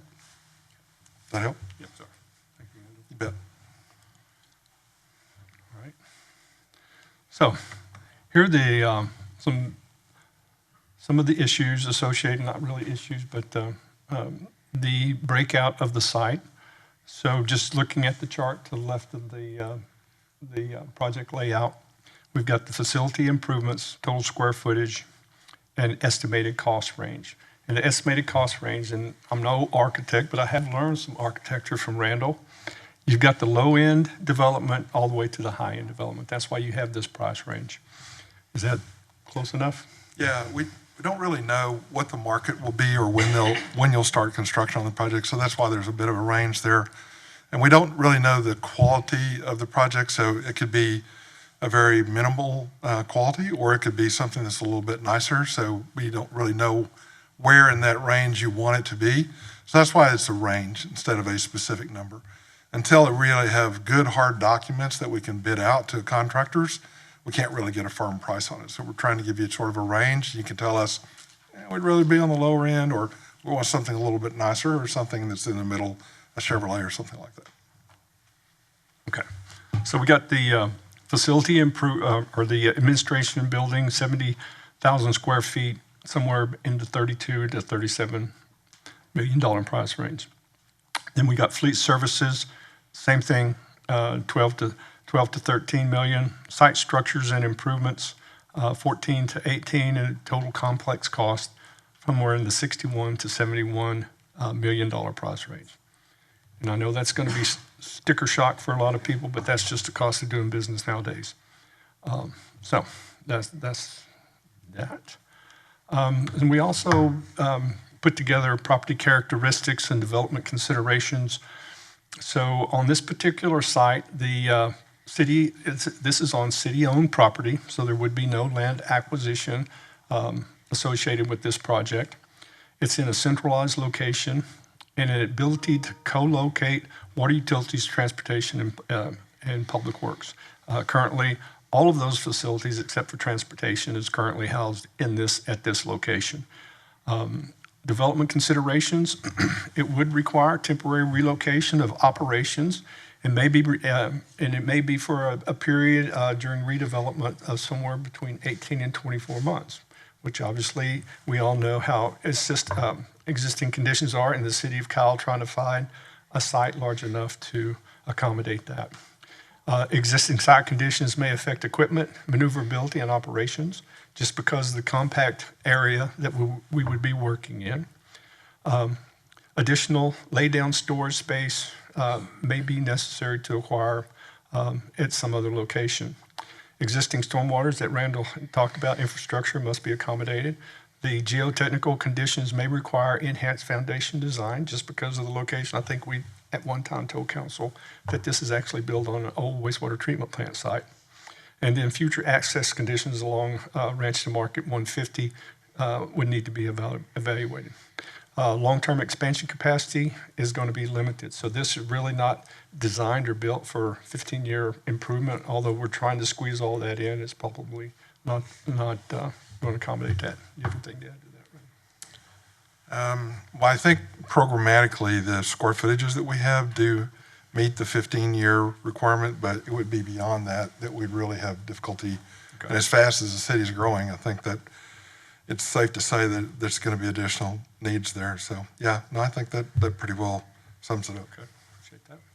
All right. We'll continue on here. We did this, so this is the wastewater treatment plant site. We did something very similar. When I say we, I'm talking about us and our architect. I'm not an architect, and I didn't sleep at a Holiday Inn, so I'm just kind of relying on Randall. So anyhow, we got the wastewater treatment plant. You can see the existing plant site at the top of the page. That's going to be our challenge on this project. So you can see we took basically the same concept, a little bit different. You can see there's a different location for the fueling station, and also, let me see if I've got a better picture here. Yeah. So you can see from this slide, the fueling station and the wash down bays are located at the top instead of the bottom. It still is a 3-story site just because of the compact nature of the wastewater treatment plant facility. The warehouse is in a different location, but same principle, same concept, 12,000 square foot warehouse. We've got our heated storage building, and you can just kind of go around and see everything similar. We got parking for our basic equipment, covered parking for our more expensive equipment, and then we've got parking for staff and for our visitors. And so that's kind of how it would look. And I guess the issue, and it's really not issue, we'll go through the challenges on this facility also. So you can see the costs are very, very similar. It's not too far off, a little bit different just because of the different areas. And Randall, you want to add anything to that chart, that pricing chart? I think the big issues on this site are the concerns that staff had were the odors that were going to be coming towards the employees that are going to be working at this site. They were worried about sounds from the vehicles, sirens and the like that might be a concern for adjacent neighbors, and also the lighting, because that's a 24/7 lit facility, so the lighting would be difficult to keep from flowing over into the adjacent neighbors. And there's apparently there's another residential neighborhood to the upper right-hand corner that's planned. And the last issue is we really don't have a place on the site for detention of stormwater. We would have to use an area that's floodplain to the right of the property, and we'd have to confirm whether that can be done with FEMA. Great, thank you. So, similar to what we did at the Public Works facility, we've got the site considerations. The property characteristics, it's once again, it's city-owned property, so there would be no land acquisition required for this site. The existing public works facility can remain operational, which is critical, which would be a cost savings. And then the opportunity to co-locate water utilities, transportation, and public works staff. Other considerations to developing this site, many of these Randall just covered, but adjacent to the existing neighborhood, to the Waterleaf neighborhood, which should be considered during planning and operations. Site layout may impact the ability to accommodate future wastewater treatment plant expansions for IPR and DPR. Obviously, this would be a preferred site for for the DPR especially, which is direct potable, I'm sorry, I just threw those letters out there. But IPR is indirect potable reuse, and that's reusing reclaimed water to convert it to potable water. And then the direct potable water reuse is what reclaimed water going directly out of the plant into a treatment facility and then into the potable water system. These are both things that we're currently working on, and you're going to hear more about these in the upcoming months. The additional laydown and storage area space may be required to support current operations and future construction activities where it is very limited on the site. Relocation of existing water utility staff would be necessary. The existing site conditions should be evaluated to ensure safe and efficient operations of large equipment. And then additional laydown space, approximately 5 acres, may be needed. The future traffic growth is also a concern in this area and may impact ingress and egress along Heidenreich Lane and the site located outside of the non-centralized area. And then available space may limit the long-term expansion opportunities. So again, this is a smaller site than what we're looking at, but we feel like we could make it work in some shape, form, or fashion. May not be this exact site, but what we try to do is be equal on all three locations to make sure we're comparing apples to apples. All right, so I don't know if you got anything else that you want to add up to the wastewater treatment plant site. Sorry, but I didn't mean to skip out there.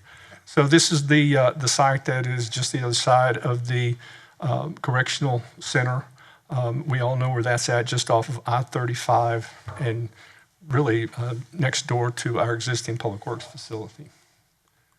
So here it is, just kind of overlaid on the site. Now this is a different, I may go back to the other slide. I think this is a little bit clearer.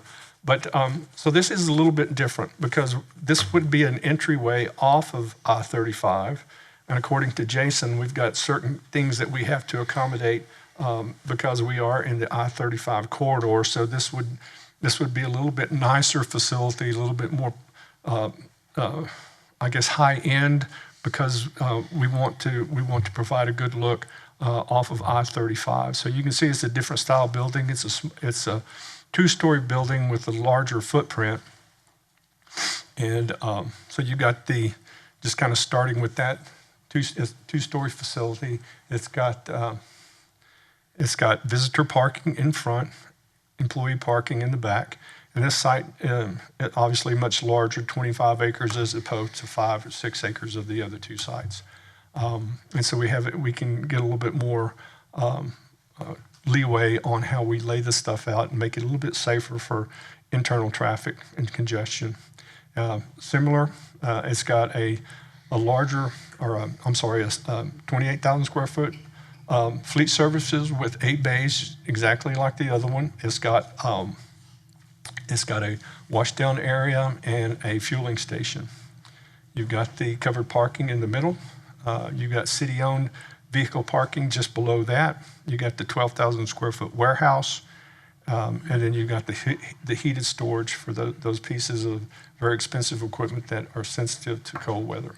Now, something different about this project site, if we do move forward at some time with our ASR, Aquifer Storage and Recovery Program, we've identified locations on this property that would accommodate well access to the aquifer for storage facilities, which might, at some point in the future, may be a big deal. So what we've done is we have pulled off on the acquisition of this land, and we're no longer trying to acquire it, even though the property owner is very interested in working with us on that. So we have a large staging area, which would be very helpful to us, and there is no problem with expansion of this project if we wanted to grow the project to include other divisions or departments within the city. In the circles that you see there would be the potential water generating or water ground storage tanks and things like that to accommodate an ASR program if we do decide to pick that program back up. Randall, do you have anything you want to add to the site? Yeah, a couple things about the site.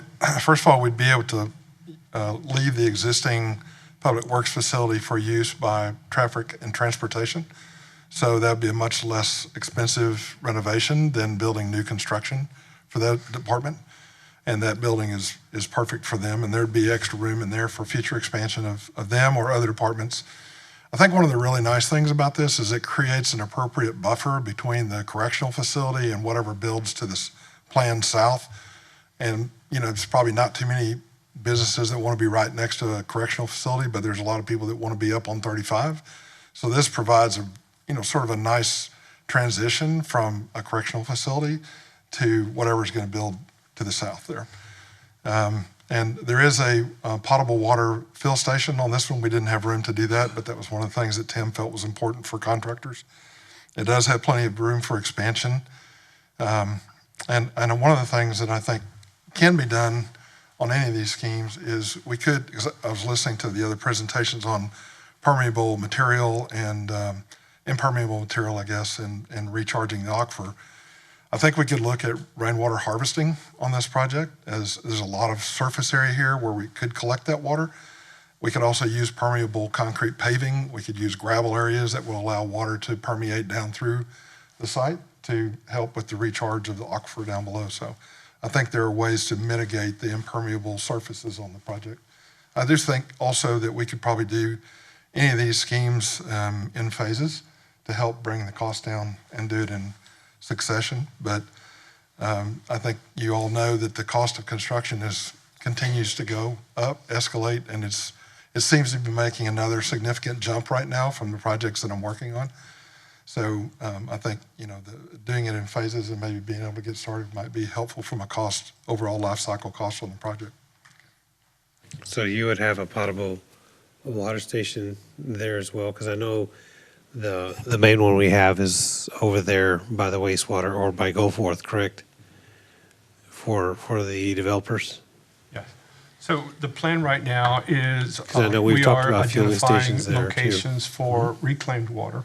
Okay. We're not doing potable water for construction, especially with drought restrictions. Okay. But one of the things that we're going to be doing, hopefully by the first or second quarter of next year, is we'll have a handful of sites available for developers and other people who can purchase reclaimed water for construction usage. Right now they're having to go to an outside vendor to get that.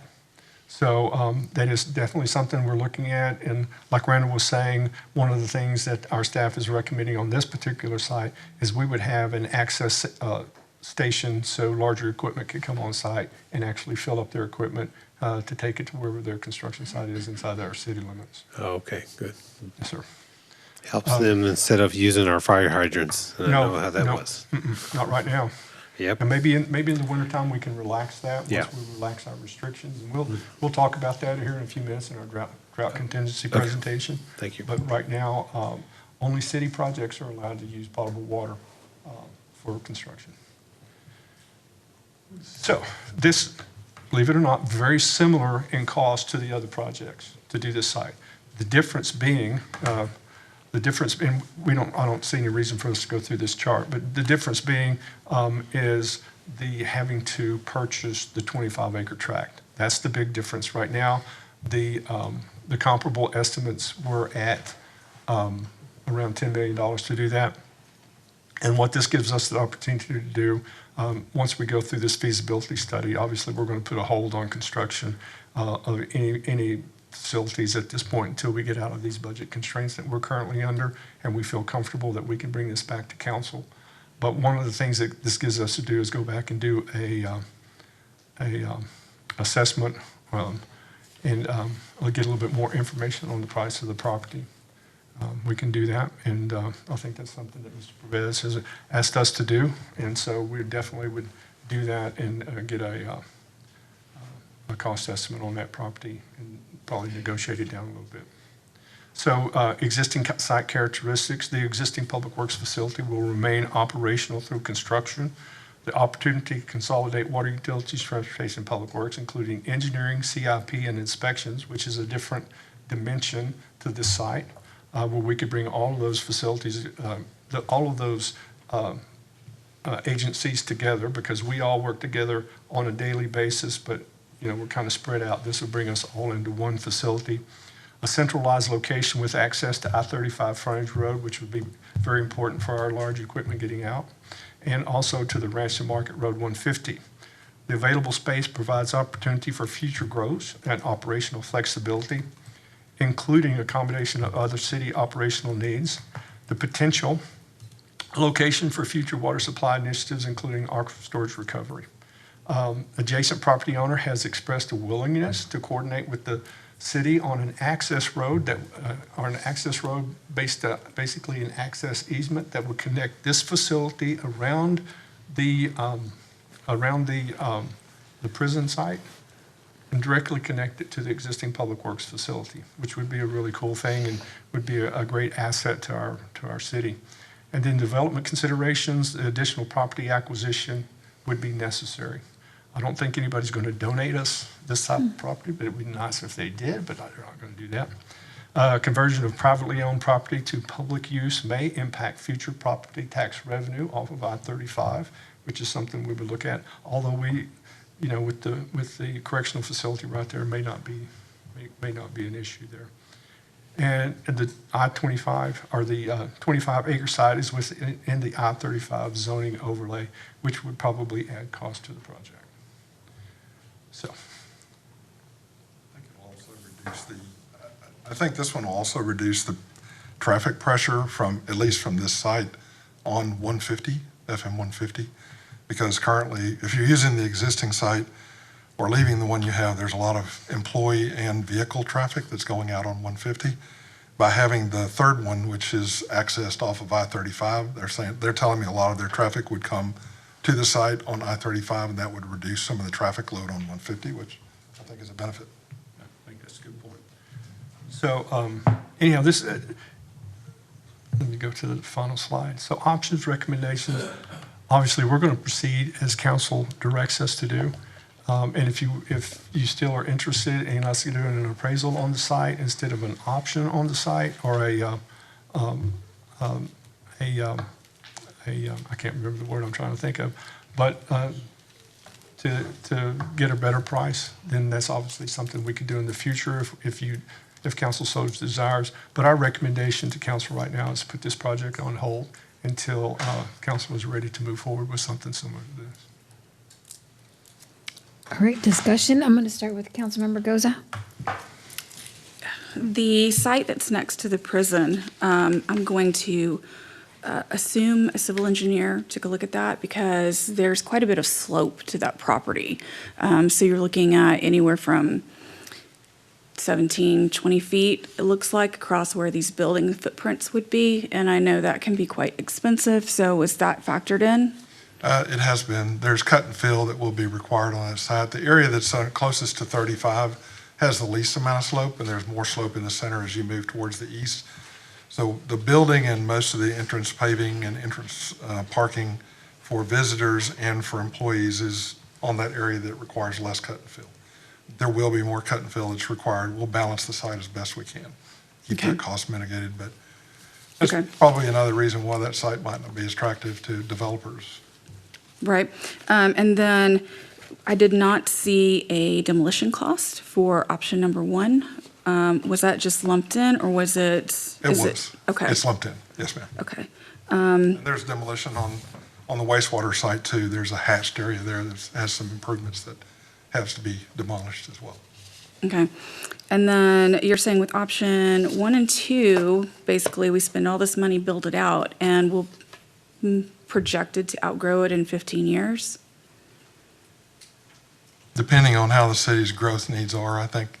We know that what's currently in the scope should manage your needs for the next 15 years. After that, it becomes a little more difficult because, we haven't really projected going further on, but we know the city's going to continue to grow. There are going to be additional needs. Most times in situations like this, you get to a certain threshold and you are large enough that you can handle growth. You can handle a majority of it. And I think that's where you'll be with what we have here. There may be some incremental additional growth that would be nice to have, but I think you'll be able to handle it with what you have. Okay. And do we have an idea of how much additional cost we're looking at from being in the I-35 overlay corridor? I think it would be probably somewhere in the middle to the mid upper end of the range, the cost range that we gave you. And that's why there's a cost range, because we don't really know. But I think we're talking about probably some natural stone on the veneer and, some more glass perhaps on that one than we would on the others that'll be a little bit more utilitarian. Although I think in any of those locations, you would want the front-facing building that's the public building facing the public is going to want to be a little bit nicer, but there's overlay requirements that are in that I-35 corridor that would require a little nicer finishes on the side that faces the 35. And we've got that covered in the cost estimates. Okay. I think that concludes my questions for right now. Thank you. Councilmember Medina? Okay, Councilmember Goza, I got a couple of my questions. So we know the property there by the correctional facility is 25 acres. What's the acreage of the current Public Works property?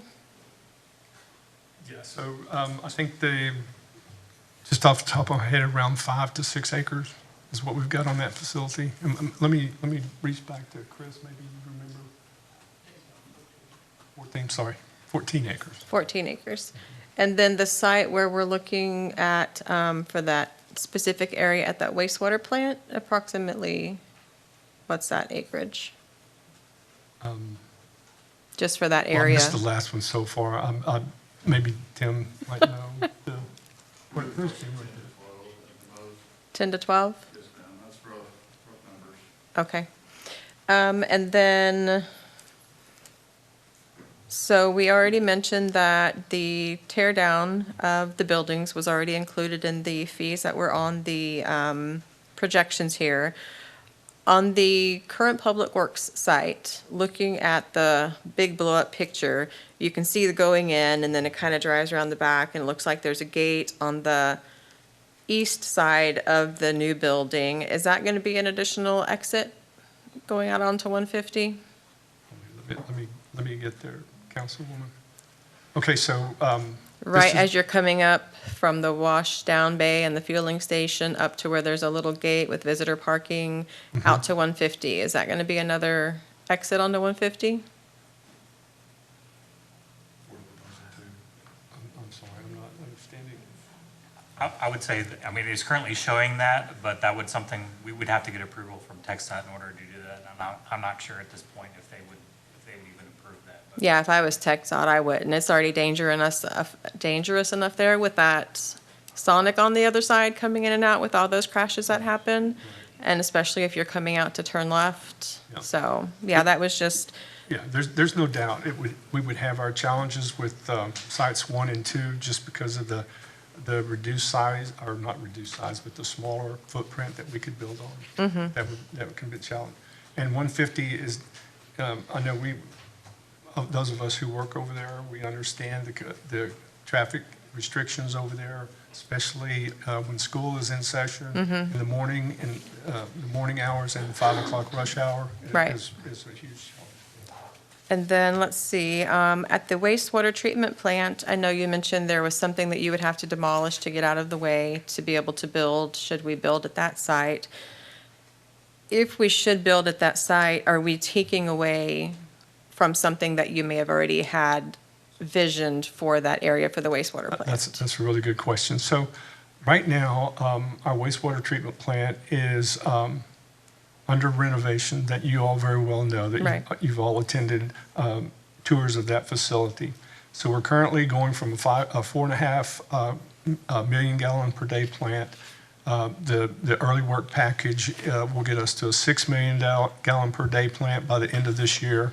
And then the final work package by mid to end of 2028 is going to take that to a 9 million gallon per day plant. So it's really not going to have a huge impact on those, other than if we do a construction project at this site, it is going to be impacted by the laydown area of the equipment storage and all that. So they will conflict with each other.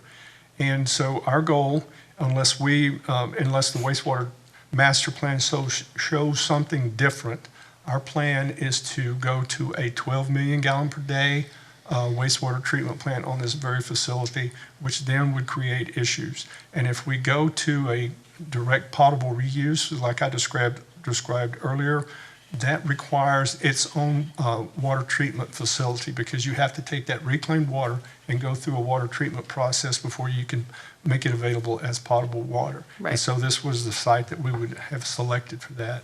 And this would prohibit us from doing that. Got it, okay.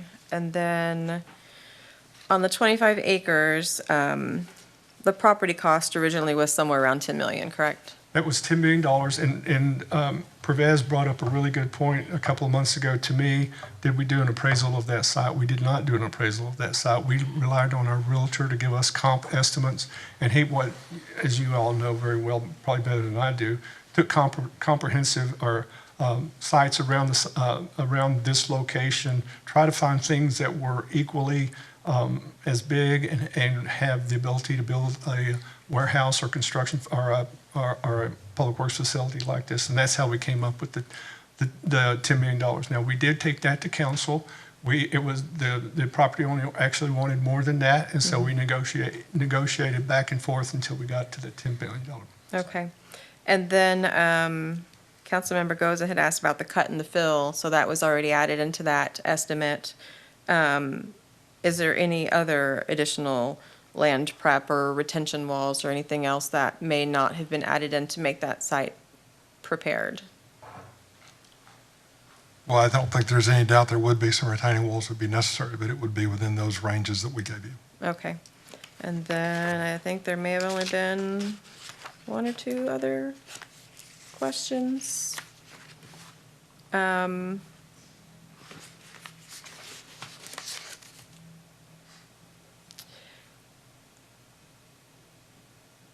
I know we're mentioning recommendation of holding off right now because of our current budget constraints. When we are ready to talk about moving forward, is this something that we would be putting on a bond like our road bonds? Or is this something that we would want to go out and put on a ballot and ask our voters to decide on as far as this? I feel pretty confident that this is probably something that would go to the voters. That's probably a question for the city manager, but Councilmember, we had intended to, whenever we do proceed, we would issue certificates of obligations or CO bonds, non-voter. Got it. Okay. That is all the questions I have. Councilmember Harris? I feel like the wastewater site is not appropriate for this.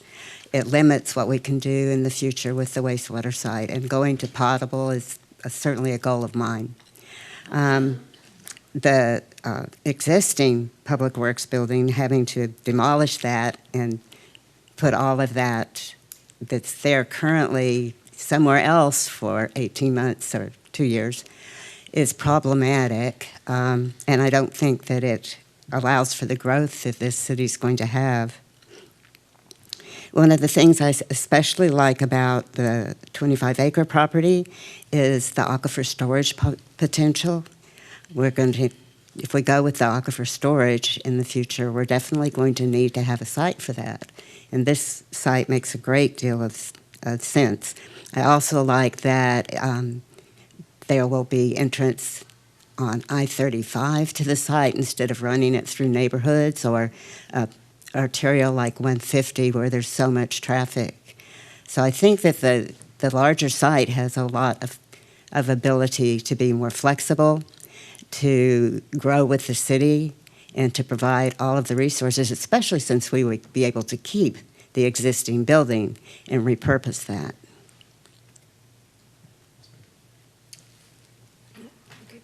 Councilmember McKinney? I think if we already owned all three of these properties, it wouldn't even be a conversation about options 1 and 2. The benefits that come with that third property, and I'm not saying we move on it because, we're not in a financial position to move on it right now. That's not what I'm going to suggest. But the long-term future benefit of this city, I mean, it's the positives so outweigh any of the negatives on it. I'm a huge fan of the aquifer storage recovery. To just remind people who may have forgotten, using round numbers, if we buy 10 million gallons of water and we only use 6 in a month, then we've basically thrown away 4. What this would allow us to do is to take all the water that we paid for and have us a place where we could store it for future use. And it would just help us out with our overall water plan tremendously. And having access to something like that so close to our Public Works facilities would obviously be a tremendous benefit.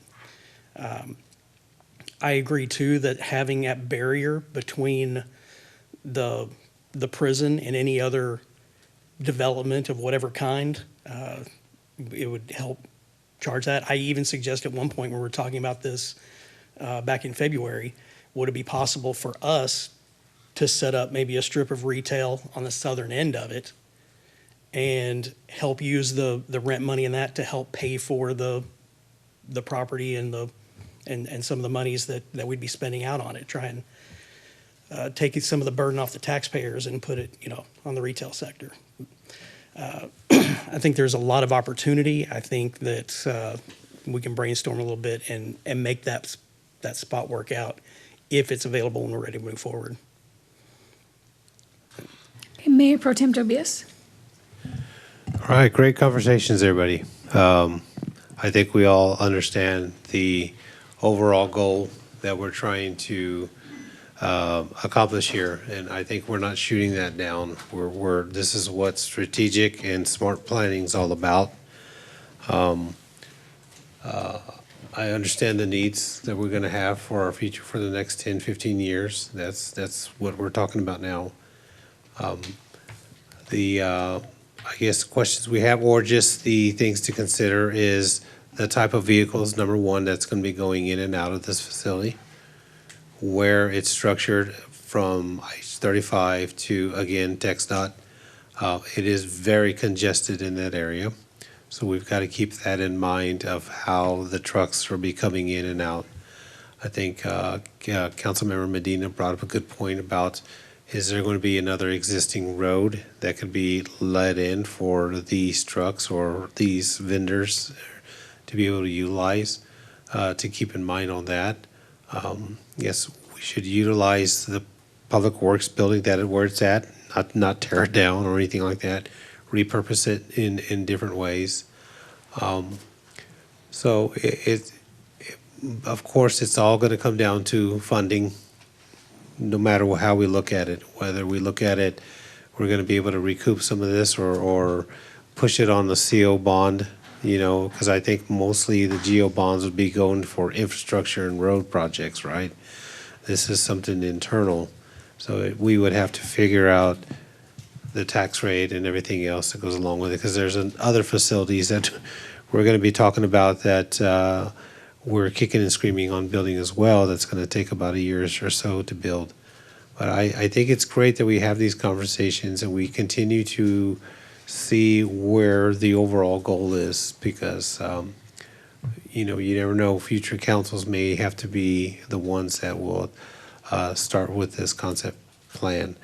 But those are just things, sir, that I'd like to be able to just make sure that we are aware of, is the traffic that comes in and out, that's going to be in that area that could impact. And we'll just take it from there. And I think right now, you're right, we need to take a pause on it because of where we're at. But I think talking now, everybody, about our future plan is a smart thing to do, and taking it step by step. Thank you, sir. All right. I have a few questions. Can you go back to slide number 8, please? Slide number 8.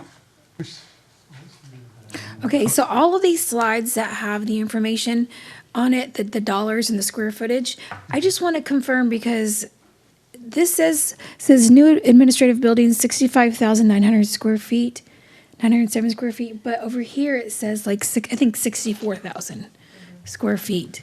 So Yeah, they were being done at the same time. We were trying to hit a deadline to get back to you guys within the time frame you asked for.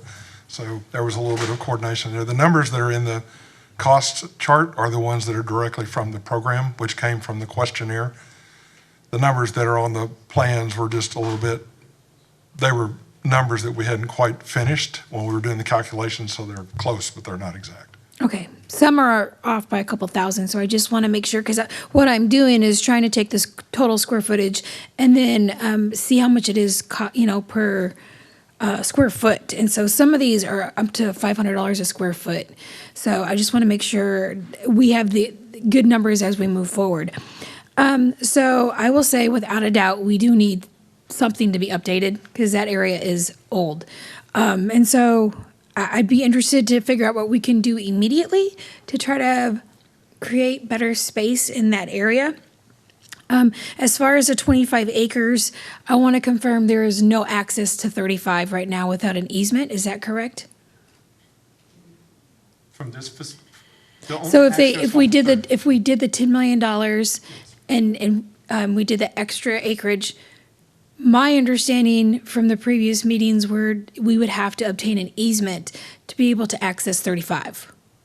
Okay, so there's no exact, you can't get to 35 right now unless we have an easement. And then if that landowner didn't want to give us an easement, then we'd have to utilize eminent domain. So if this is the site council wants us to look at, obviously our conversations are going to be with TxDOT to see what that would take for us to get access to 35 from this particular facility. Okay, Tim is saying no, but I just. That's all right, Mike. So I don't know if it misunderstood, but so this 25-acre site will give us access to Highway 35 with and what our plan was, and it's realized on this screen, is our intent is to work with that property owner to gain an easement to gain access to 150 from the 25-acre site, in addition to accessing the existing public works facility. All right.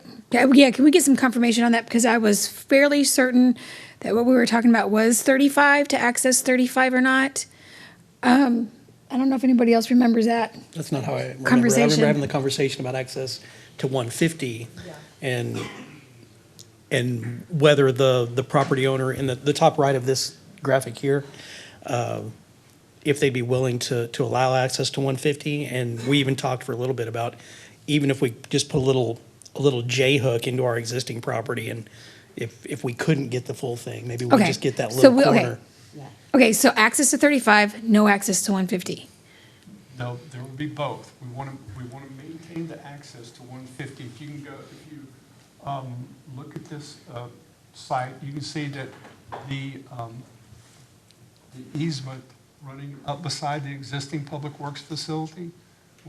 What our plan is to use that to get on the Public Works site, and so that we can actually access 150 from that. And that's one of the critical points about this project is we've actually met with that property owner, and we're working with him on another project. And so he said that they would be very receptive to us putting in that easement, that access easement that goes all the way up to you can see it goes all the way up to 150. And whether or not we can use that and the other one together, we don't know. But we know we will at least be able to use one or the other of both of those onto 150. Okay. But Mayor, I think I understand what you're getting at with this question. It would be an additional cost That's what I was for gonna ask, us to yeah. purchase that easement from that adjacent property Okay, owners. perfect. Yes. Thank you. Thank you. Yes, I ma'am. was going to eventually get there. But yeah, that was my concern is, Well, actually- was that taken into I'm sorry, consideration? but the conversation with the property owner is that he needs water for his facility, a pipeline to his facility. And our conversations right now would be a donation of the easement in lieu of us providing that water connection. But Tim, did I get that? Where's Tim go? So we actually. Still a cost. Yeah, I was going to say, yeah, what would that look like? We don't have those numbers just yet, but that was the conversations, was to provide him with a larger service in lieu and trade with gaining an easement on the property for the purposes of this road access. So let's just back up a little bit, because that property is owned by the company that owns the concrete plant, that cement concrete plant. Yarrington? Road materials or no? Where is this road? Which one are you guys talking about? It doesn't show on this, but. Oh, okay. Yeah, it does. Okay. I know where that's at. By the Alexander Farm. Okay. All right, so that was my first question is, yeah, it looks like there might be some If there is additional a costs. It would be a reduced cost instead of actual outright purchase of the land, because there would be some sort of cost associated. Quick comment. Mike, if you'll speak into the microphone. I'm sorry. I know that I'm the sorry. people, I can barely hear you, so I No, know I that apologize. the people No, you're watching can't. So Thank you. the land that we would be looking to get the roadway easement off of is owned by that concrete company that you can see in the bottom right-hand corner right there. And what they've asked for, they actually came to us and asked what it would take to get a pipeline built to their property. They have a small pipeline, I think it's like a 2-inch pipeline, and they were wanting a larger pipeline. And so our first thought was, okay, maybe we can work out a deal. We'll provide you the water if you provide us an easement for our road. And they were very receptive to it. Now, the cost associated with that, we'd have to negotiate that. Yeah, I would like to see the cost, if we ever decided to move forward, the cost of the easement versus the cost of what we would have to pay for the pipeline. Okay, we'll get you that. Okay, and then I have a question. So, do we currently have storage for water use? Because I thought there was some storage being built for the use it or lose it kind of thought. And was that the one that's on 1626, or do we not have any storage facility for the extra? I thought for some reason this year we voted for that. Are you talking about storage for what we're talking about here for the ASR? Are you, what kind of? Yeah, you guys were talking about extra storage for water that we don't use or, Oh, okay, so aquifer storage recovery. So that is a project that we started that's in our water master plan, but it's temporarily on hold right now. We're moving forward with the IPR, DPR program, but the ASR program is on hold right now. okay, but so we don't have a place that we could store water right now? Are you talking about? So, Like overall, like, so do we have to, in order, like, if we buy this land? Yes. And one of the reasons why we buy it is for storage. My question is, I want to make sure we're not doing redundancy. and we don't have, Mayor, that assumption is incorrect. This storage is not for potable water that you think of, like elevated storage tanks or ground storage tanks. This is for future aquifer storage recovery, meaning any surplus water we may have in the future, we could store it temporarily, then come back later and draw from it. That project, that program is currently on hold. So we don't need that storage anytime soon, but maybe down the Future. yeah. okay. Okay, and then we were talking about growth overall in 15 years and making sure that we have enough capacity for our growth. I'm wondering, is anybody taking into consideration the limitation that we have on wastewater? So even if we wanted to grow to 150,000, we are limited by 12 million gallons per day. So I want to make sure that when we're planning our future, that we're not over planning, because at some point we're going to need an additional wastewater outlet. Hopefully some of this reuse would help as well, but we are capped by the TCEQ by 12 million gallons a day. So do we know what that looks like as far as population? Yeah, so as council, as you know, Mayor, we're currently in the final stages of our wastewater master plan. And in that wastewater master plan is going to identify potential locations of future wastewater treatment facilities. And like Pervez was saying, the IPR, or maybe I was saying, the IPR, DPR programs are part of that process. Now, water reclamation, like we said a couple of council meetings ago, has a new high value to it. We've got a lot of vendors out there that are looking to us and wanting to purchase our reclaimed water. Now, you're right. So at some point, we're going to reach a limit on our existing wastewater treatment plant, and that limits our reclaimed water. But the projects that we're talking about are long-range projects. The IPR, DPR is an 8 to 10 year process to get that. So we've got quite a gap here that we have the ability to identify how we want to use that reclaimed water. And so we've got ideas that we're going to be presenting to the city manager and see if there's any opportunity for participation for that water, or access to that water for other uses. Okay. I just remember, like in 2023, when we talked about the reclaimed water, they said that was going to be a 10 to 15 year process. So if it's going to take that long in order to get to where we need to be, I just want to make sure that we're not, which I think is currently the issue now, is over planning, saying we're going to grow, and then we don't meet those goals or we don't meet those future projections, and then we're kind of put in the situation that we are in now. Well, right now, we're at full capacity as far as our existing wastewater treatment plant is concerned at 4.5 million. We're already there, and there's a 75-90% that I think Councilwoman Goza presented or discussed at our last meeting. Once we hit a certain threshold, it is our requirement through TCEQ that we either have to start planning or start building. And right now, that's why you see so much work going on at our existing wastewater treatment plant, getting us to that 6 million. We do not feel like it's going to be very long based on growth projections, whether it's and we're using the slowed down growth projections right now, and you're going to see more of that in our wastewater master plan, that we don't think it's going to be that long before we get to that 75%, so we have to start designing for future growth once we get to the 9 million gallon threshold, I'm sorry, that we see future growth to the 12. So it's all coming. It may not be coming as fast as it was in the past, but we're still in a growth environment. Yeah, because if I remember correctly, you said the 9 million gallons per day was going to be by 2028. And so at that point, we're 3/4 of the way to 12 million gallons per day. Correct. And so I find it hard to believe that we're going to find a solution within that time frame for our wastewater issue that we're going to have. I mean, we don't have another outlet. We would have to do a regional or maybe request permission for the Blanco, but even that is going to have a cost and a time frame. Yeah, so it is our goal to avoid discharging into the Blanco.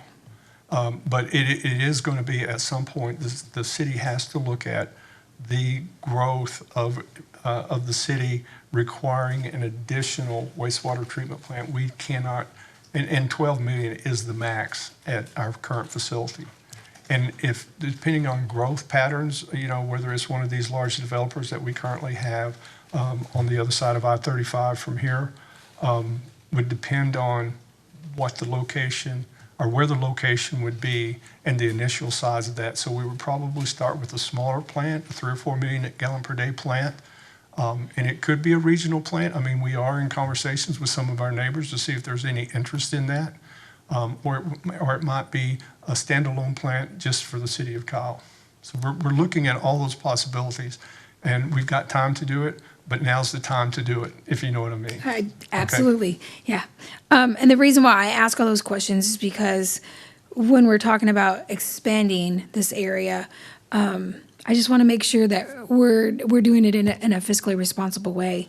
Things that I don't think we necessarily need are going to be the fueling station, a washdown bay, or a warehouse. I do really appreciate getting a new admin building. I like the fleet services and the heated storage. So maybe when we bring this back, we talk about things that are not going to be so grandiose, so we can provide this to the employees in a more timely manner. Yeah. So, and I agree. I don't disagree with anything you just said. The issue with having our own fueling site is that we can get we can purchase fuel on a state purchase system, which is substantially lower than what we can get at a local vendor. That's the only thing, and the return on investment would be a pretty short term. But to your point, Mayor, we definitely could look at different phasing options so that way we wouldn't have to build it all at once, but possibly have property there for expansion in the future and bring it on as we can afford those things, as you have more demand for those kind of amenities that you talked about. Yeah, that would be my goal, because I would like to get you guys something sooner rather than later. I just feel like if say, for example, the fueling station is $10 million, then you'd have to look at that cost opportunity to be like, okay, how many times would we have to fill up here to really get the return on investment over here of $10 million? And No, is that you're worth 100% it? right. Amber is exactly right. And I think Randall even mentioned it earlier, that there is the opportunity, the way that we've got this laid out, that we can phase any one of these options, any one of these 3 sites. We could do a phase plan to do those. Okay, well, I'm definitely in agreement, not at the wastewater treatment center. I don't want to do it there. The current location, I'd like to kind of focus on that and see what we can do. But yeah, overall, I feel bad because we can't provide this to you guys right now. Appreciate that. Because if I promise you, we understand. We get it. And we're doing everything in our power to provide assistance to help get us through these next few years. So we appreciate that. And whatever we can do in the meantime to help kind of mitigate the overcrowdedness, don't hesitate to ask, or, I think it's a good conversation because I want our employees to be comfortable. Okay, we appreciate that. Okay. Any other comments? Okay, Councilmember Goza. I was looking at the facility that they built in 2021 in San Marcos, and they did a public-private partnership. They had a company that they gave a ground lease to that did all of the development. They actually wound up staying under budget for the facility and actually had quite a bit of substantial savings below what their maximum cap was. Part of that, because of the partnership, is they could have an absolute cap on those costs and say, well, if you go over, there's no change work order. And so when we are ready to move forward with something like this, that's something I would like to look at to contain our costs, if possible. So I believe the challenge for us there, I mean, that's a great idea, but they also, San Marcos also has electric utility. That's their public-private partnership agreement. And so they put that electric utility as part of their public works facility. From what I was reading, the public-private partnership was to have this company come in and give them the ground lease while they were doing the development so that they could manage all of the costs, and then it was terminated and handed back to the city, was my understanding. Okay. All right, any other questions, comments? All right, we're going to move on to agenda. One quick one.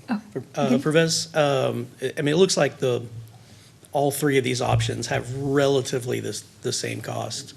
I would like to see what impact that would have on our annual debt obligations.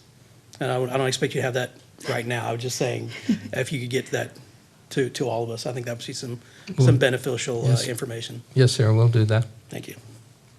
All right, agenda item 4, receive a report, hold a discussion, and provide staff feedback regarding drought contingency and water conservation plans. Thank you. Before Randall goes, I just want to let you know, this is an awesome man right here and that we work with. He's literally been part of our water utilities transportation. Great job. Yes, Thank you so much. We appreciate it. thank you. Okay. So the drought contingency plan, water conservation plan update, just the massive amount of time that we've been spending on this, working with our consultant, STV. And so we're going to go through this plan in pretty great detail.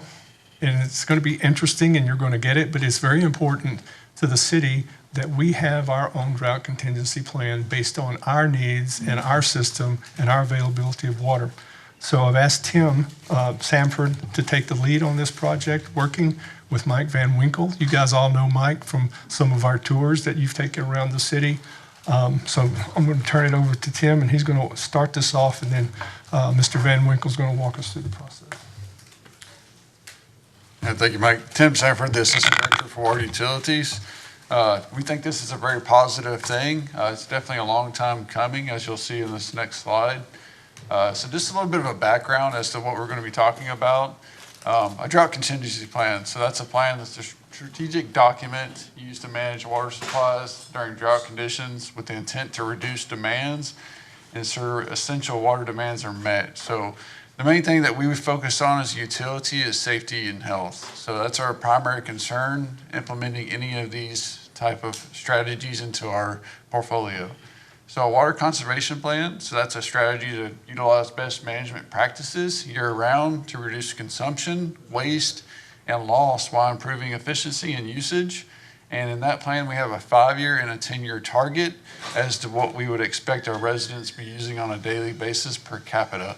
You'll see that a little bit later in the document as Mr. Van Winkle goes to it. So both of these plans were created back in 2009. There have been some minor adjustments to the water conservation plan, just in the strategies of our GPCD, which is gallons per capita per day. But other than that, there's really not been a lot of changes made. So there's been a little bit of time that's gone by. It's needed to be updated. And then there at the bottom, italicized, we are a system over 3,300 connections. And so we do have to submit this to TCEQ and the development board every 5 years, which we have done, and we're in the clear on that. That's something that's been handled. So a little bit of background on this, council actions. So STV was approved to begin this work by council in September of 2024. This project kicked off in June of 2025 following the development of the water master plan. So updates assessed in the city's expanded service area, demand projections, and supply portfolio justify the need to update these plans. So really just, we realized a lot of things during that water master plan that needed to be implemented through the exercise of these two documents. And so that's the reason it kind of opened our eyes to everything that we're about to go over.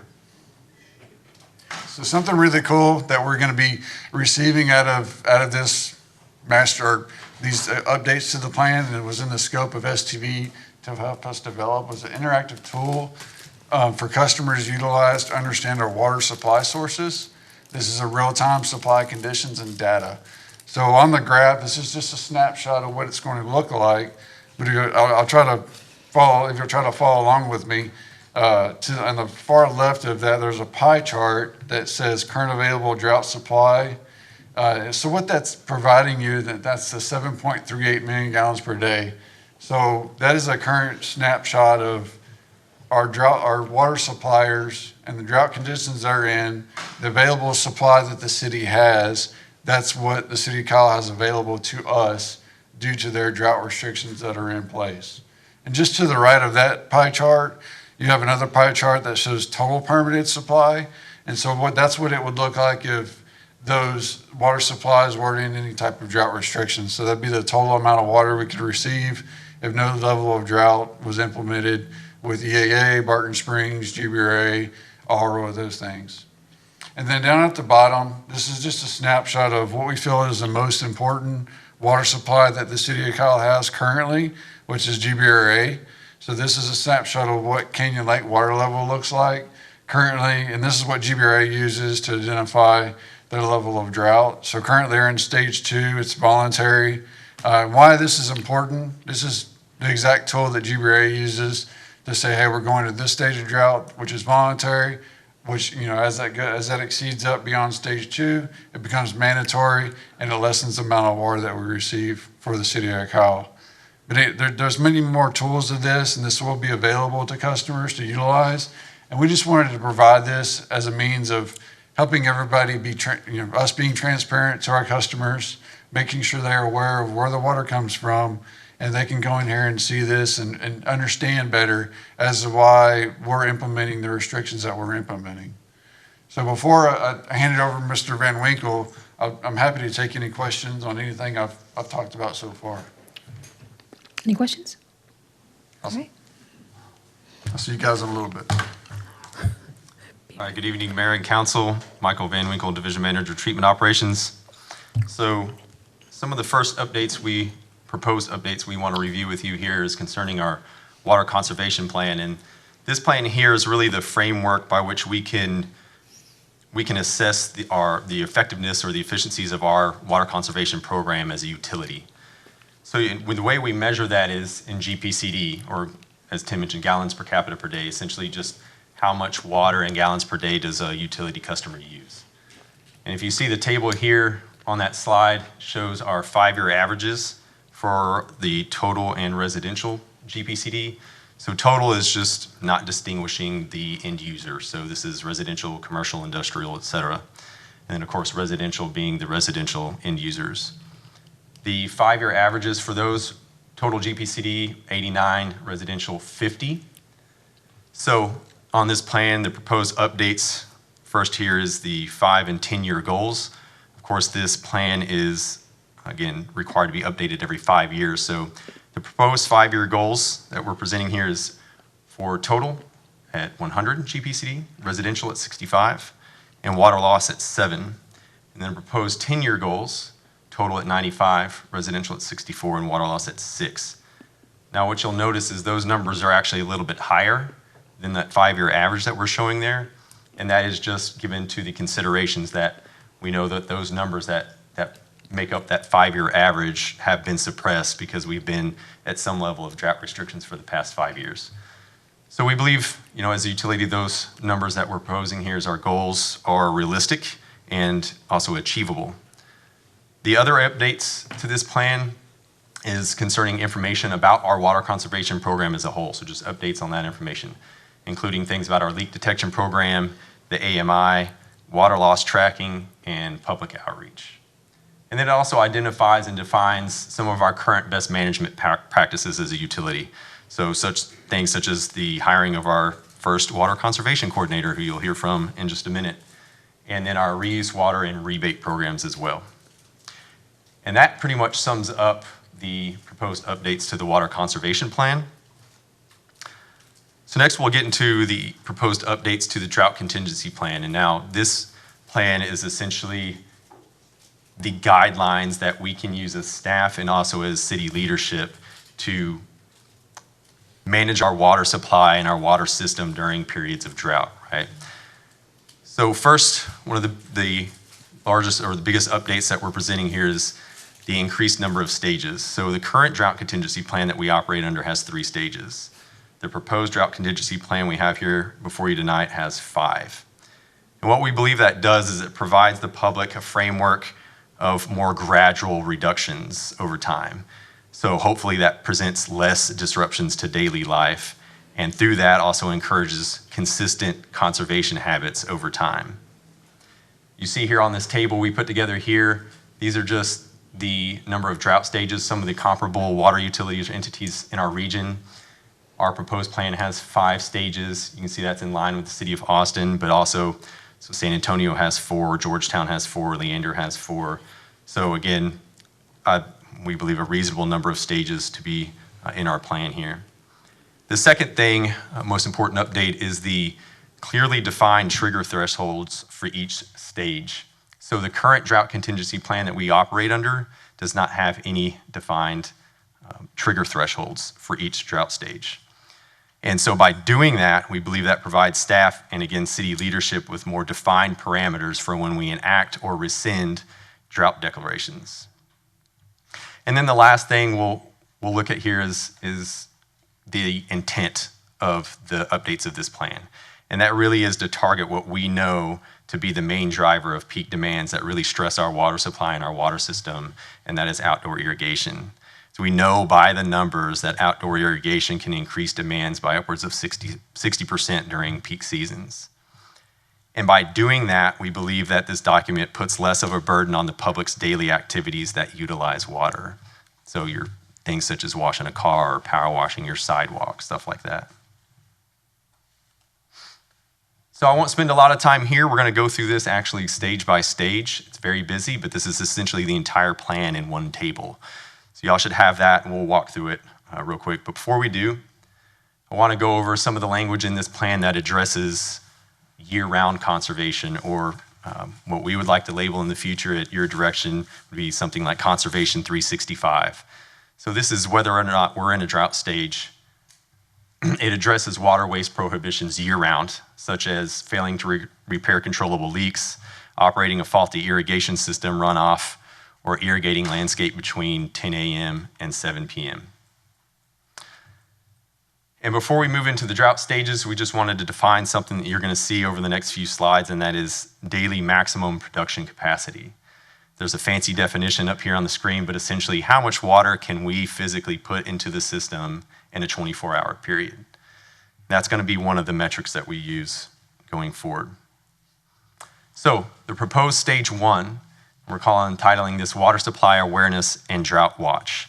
This is a voluntary drought stage because it is just that, is an awareness and watch, much like a tornado watch would be, right? We haven't seen one yet, but the conditions aren't looking good.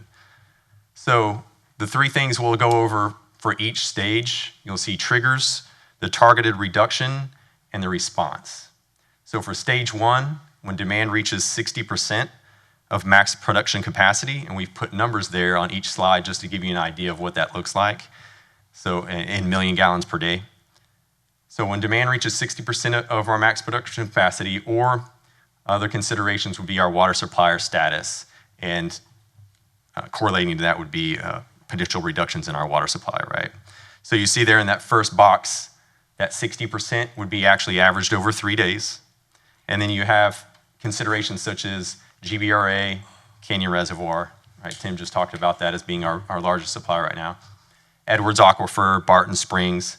The only one you don't see on there is Alliance, the RO water supply, because they do not operate under a drought plan. So that is a more drought resilient water supply there. The targeted reduction for stage 1 would be 10%, and we believe the response that would be necessary to achieve that would be limiting automatic irrigation to 2 days per week.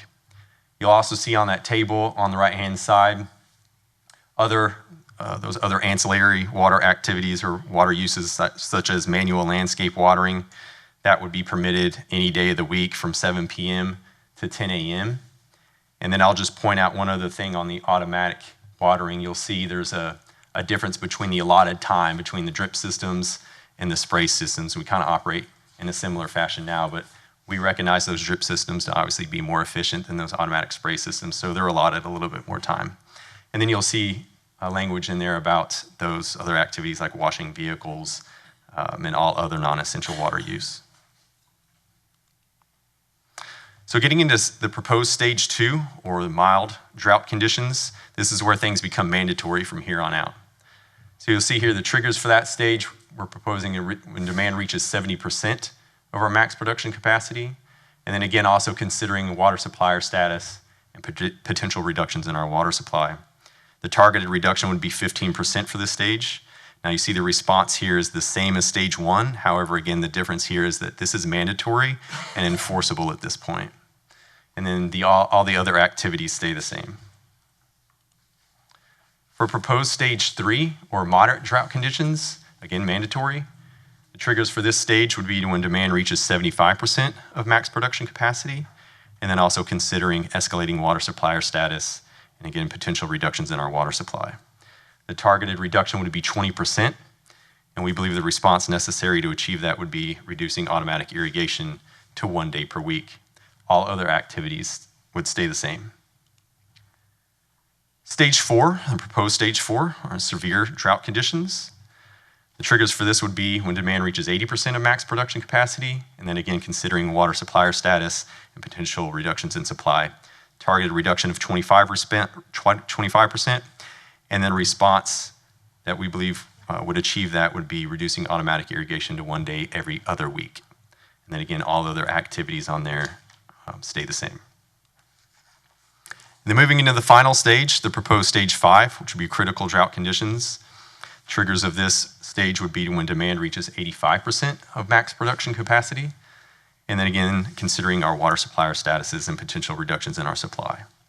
Target of 30% reduction, and again, we believe the response necessary to achieve that would be, at this point, prohibiting all outdoor automatic irrigation and then all other non-essential water use. I'll just point out the only thing that would still be allowed there to provide some flexibility, I believe, to the public would be the manual landscape watering from 7 p.m. to 10 a.m. And that brings us back full circle to that chart again. So we went through it step by step, and that's it all collected in that chart for you there. I would, before I turn it back over to Mr. Sanford to finish this off, I'll go ahead and answer a question that may be on someone's mind is, if we were to operate under this drought contingency plan today, where would we be? Staff did evaluate that internally, and we would currently recommend under current conditions to operate in stage 3. That being said, that sounds a little more restrictive than where we're at now because we're in an amended stage 2, but because of those expanded drought stages, if you look at the reductions, it would actually be a little bit more lenient on the outdoor automatic irrigation. So with that, I'll turn it back over to Mr. Sanford. Thank you, Mike. I only have to remember one person's name, say Mike and Mike. So I get to talk about the fun stuff, enforcement. Before I really get into this slide, I really want to emphasize that through the work of our water conservation coordinator, who does a great job for us, Jessica Wright, we always put education first. So if we receive a 311 call, if we receive a call from our deputy city manager driving by, I'm seeing a sprinkler going off, get on them. We call Jessica. Jessica gets with the HOA, gets with the resident, gets with the commercial property. It's a conversation.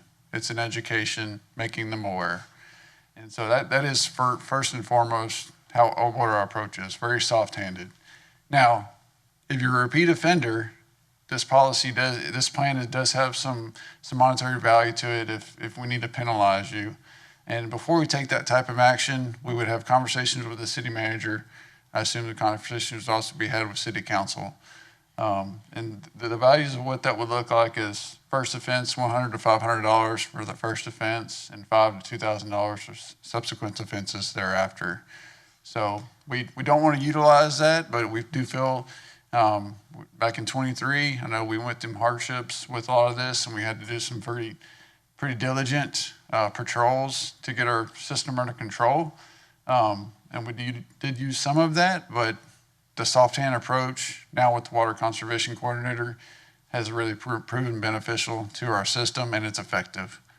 So one other thing we wanted to provide to you before we take questions on this item is just a visual or a representation of what some other utilities are using aside from those violations. So this, I'm going to use Saws as an example. So you have, say Saws is in a stage 3 drought. If a customer were to use anything above 20,000 gallons in that billing period, Saws would apply $6.32 for every 1,000 gallons above that 20,000 gallon mark. And then say if they were into stage 4, which is more stricter drought stage, they would apply that on anything above a 12,000 gallon mark. So that's just an incentive for discourage high water use. Completely open for conversation on how council would wish to see that implemented. If y'all wish to implement something to that manner, we can investigate that further and bring something back to you, but just wanted to give an idea of what other utilities are doing. That's not currently in our plan as it sits today. That's not in our fee schedule. As you see here, it's just something that we wanted to make you guys aware of. And with that, I really don't have any other slides, but I do want to tell council, we're coming to you today to really get some feedback from everybody as to what you see as positive in this plan, what you see as negative in this plan. If there's any changes that you wish to be implemented in here. And we're going to take those back. We're going to put those into the plan. And then our plan is to come back to you for a first reading. Depending on what feedback we get today, sometime in August, this will require 2 readings. And then the public portion of this is we give citizens the opportunity during public comment when this item's up for the reading to just speak on whatever it is they have a concern about on the item. So with that, myself, Ben Winkle, and Mr. Murphy is available for any questions that you'll have. And definitely would like to receive some feedback if you'll have any. All right, we're going to start with Councilmember Goza. How would the punishment tiers work for our businesses, our irrigation customers, et cetera? Because they tend to be above that quite frequently. Are you referring to this chart here that's Yes. pulled up? So that is a little bit challenging. We didn't try to show that here because there is some calculations that have to go into that. So say a multifamily unit, you can't compare a 500 unit apartment complex to a 2,000 unit apartment complex. So that's a little bit more complex. So if that's something council would like to see, we could try to come up with some examples of what that might look like compared to other utilities and get that before you. I would definitely like to see that, and then some examples of, like with Saws and BU, if they have the more complex structure, just kind of comparing that. So just to add in on that, so NBU is just across the board. It's just a $1. They keep it a little bit lower. Saws is a little bit more complex. So on their commercial, they do take a look back at their previous average for a 12-month period, and then it's a percentage above that. So it's 20%. You have a surcharge, 30%. So it's a little bit more tiered. Okay. That's how they handle kind of the commercial and industrial aspect of that usage. And then do other water companies typically do penalties as a misdemeanor, or is it more a civil fine? Like, are we in alignment with what is commonly practiced? Most cities will utilize municipal court for a civil penalty. Saws has gone, I think, away from that, where they implement a fine through their billing service, through their utility service. But Okay. They're the only one that I'm aware of that's a little bit different. The standard is through municipal court. Do we think that it might be more palatable to tack that onto a bill rather than going and charging them with a misdemeanor?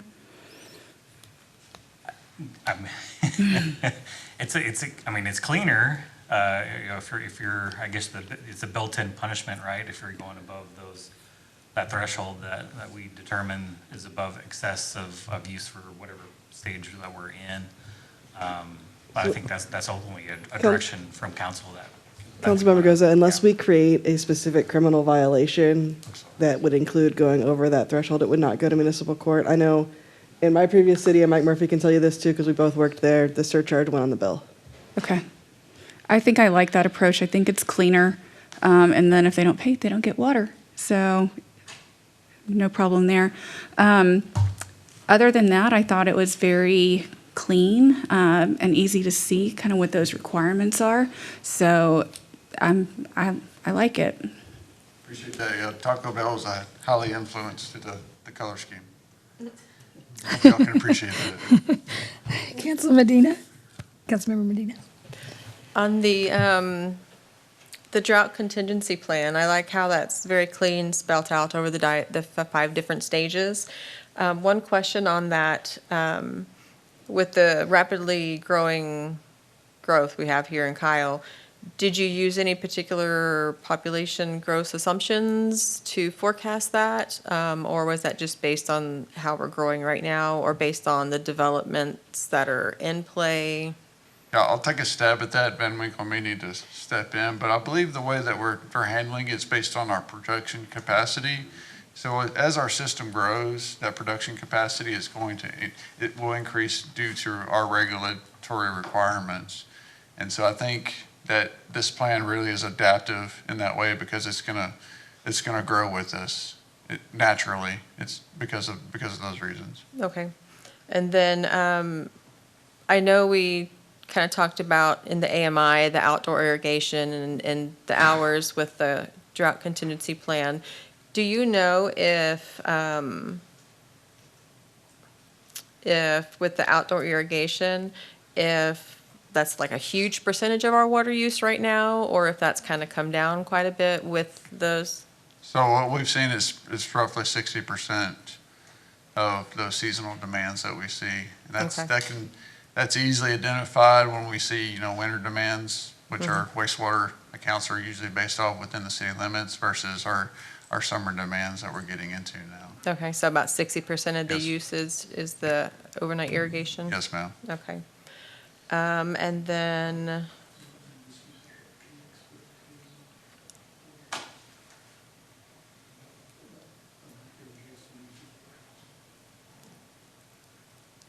I'm not sure. I'm sorry. So one of the things that kind of connects this with our AMI that we talked about at the very first of this, homeowners can now see how much they're irrigating. right. And so that we hope that that's going to assist this drought contingency plan to help reduce, especially during times of water reduction. So they'll be able to see it, because a lot of times they're over irrigating, and some of the things that Jessica is going to be working with as part of this plan, if it's identified, she can go and educate the homeowner on how to set up their irrigation system, how to set up their timing, and really at what point you're just overwatering and it's not doing any good. I know a lot of people do that. I used to do that myself. But anyhow, so those two are going to be directly connected. So they'd have like a way of being able to recommend you should really only be using this much water to properly irrigate instead of this much water. So there's several aspects to that. The way that you direct your irrigation system, sometimes you're watering your street, sometimes you're watering your sidewalk, sometimes you're watering your driveway. So as part of the education program that Jessica's going to be doing, she's going to walk the homeowners through that, how to adjust your irrigation system so it's only watering grass, and how much time you need to do it before it's not doing any good, you're just overwatering. Okay, perfect. And then as far as water loss, do we have an idea of how much water we lose through ongoing leaks in a year? So we do a water loss audit every year. Our most recent one was in the 12% range, which is fairly good for a system of this size. There are times whenever it's been lower than that, and that's something that we're working towards. Water loss could be anything from leaks Mhm. to water theft to just unmetered, connections and things like that we on occasion unfortunately do find, and we handle it, situationally. I'll just go ahead and add to that too, the slide that we had earlier that showed that table. Obviously, we had goals stated for water loss, right? But we didn't have it on the table. So our goals, 5-year 7 GBCD for the water loss, 6 for our 10-year. The last water loss audit that we did, it was 8 GBCD. Okay, so we're pretty much close to in line of our goal. Currently, yes. Okay, and then the last question regarding enforcement. Have there been a lot of fines throughout this last year with water violations with I don't the believe that- stages we've been in? Sorry to interrupt you, but I don't believe that we've issued any actual violations. I think early '24 was probably the last ones that we may have issued. So in '25, I don't believe that there was any. Okay. It's a very soft-handed approach. Right, yeah, I would agree with that. I think everybody became educated, informed, and with the program, and so we didn't have to. Or just issue- didn't get caught? Some of that too, yeah, that's true, council member. We did not patrol in the Right. same fashion that we did in 2023 and 2024 as Okay. well, so it was different. Okay, nice. Yeah, it's a very nice laid out plan. Thank you so much. Thank you. Okay, Councilmember Harris. Does the contingency plan consider ARWA since it is non-drought? Yeah, so when we talk about the maximum production capacity that we were talking about, and demand being a percentage of that as the trigger threshold, that maximum production capacity numbers we were putting up there, we do consider the Alliance water in that production capacity. So we can put, like, our contract with ARWA currently is 1.73 MGD plus those other agreements that we have from the other participants in ARWA. So we take that and include it in the total production capacity. That's one of the things I like about this plan, because currently we're based on the Edwards Aquifer, right? And their drought stage. Well, see, so, yeah, and currently the drought contingency plan that we operate off of doesn't really, again, define those parameters. So, yes, historically, we've always been keeping track of our permits in the background and then using that as a consideration when we want to make any decision about drought stages. So we consider everything we have in our portfolio in the background. We don't operate strictly off of one. And again, that's why you see stage by stage, you see each one of those water suppliers listed there as a consideration. We again, historically have looked at, what stage is Edwards Aquifer in, or what stage is GBRA in, and what does that do to our water supply? So that's been a consideration. But now we actually have, defined parameters for each stage to help guide us. And my other question is related to new build, residential new build. I know that some of the builders are watering every day than the newly laid sod. That is a huge expense, especially if they're doing that in the summer. Are we monitoring that? Are we requiring them to water every other day? Or So to answer your question directly, there are no variances currently in place right now for situations like that. And so we ask if those situations are occurring, please contact 311 or contact our office, and we will speak with those home builders, and we will resolve the issue. Okay, I will do that. All right, Councilmember McKinney. I like that this gives us kind of a defined framework based on the percentages of our availability. And it, like you said, it grows with us as our resources grow. My concerns with the 5 different level system is just more about being able to communicate with the residents so that they understand where we're at. So what I would like to see is, as people log in to pay their bill, or as they log in to look at their AMI dashboard, hopefully eventually one day that'll be one login, but that it would populate what stage we're at, Basically, like this column here, like if we're in stage 3, stage 3, it shows Y at the top, and then what the restrictions are on the residences. I think for the most part, everybody wants to be a willing participant in our water conservation. They just don't understand more often than not exactly what the requirements are. I mean, I'm a city councilman. Sometimes I have a hard time remembering, and I have to look it up, and sometimes it's not that easy to find. So I think if we can simplify that a little bit, it would help with the participation on a voluntary basis. So that's one suggestion I have. And then if we're looking at surcharges, SAWS had for 3 and 4, what level would we be, because we've got 5, if we're going to do surcharges for excessive usage amounts? Would that start at 3? Would that start at 4? I'm not sure staff has dove into this to really come to you with the recommendation at this point. Okay. Really just to feel if council has a distaste or pleasure for something of this. That's definitely something that we're gonna, if council is interested, we're gonna dive deeper into and provide some type of recommendations as to what that might look like for us.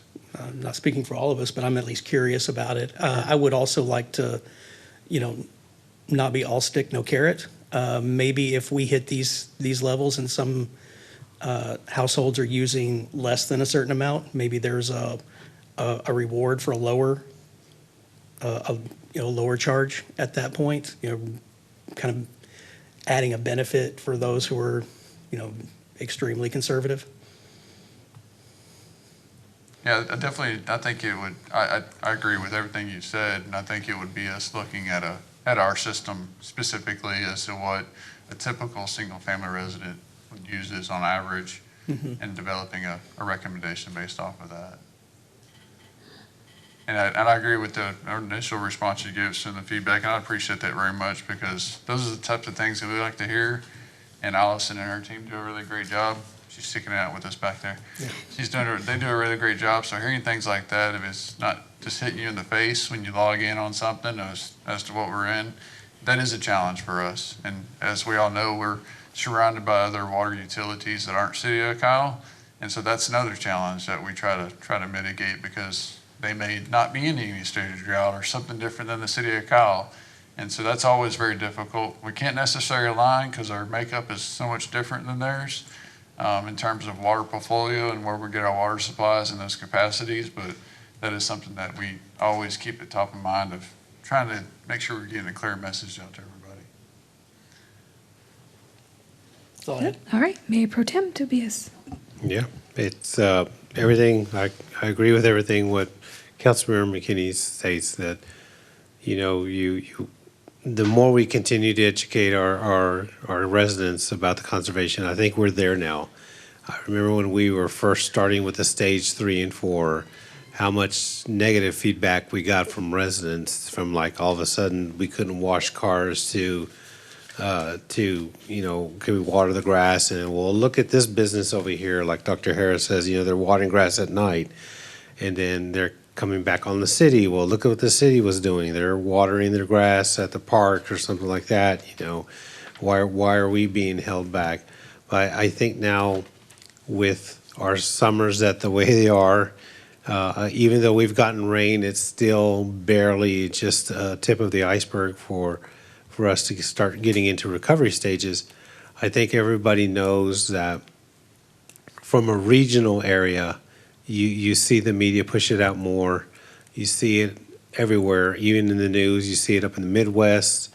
You see it all the way to places up north that are going through major heat waves. I think everybody sees that, and then into where they can say, hey, we can conserve as much as we can. And who knows, maybe like what Councilor McKinney says, if there's like a little perk or something over there to say, hey, thanks for your conservation and so forth. And we can continue to push out newer media kind of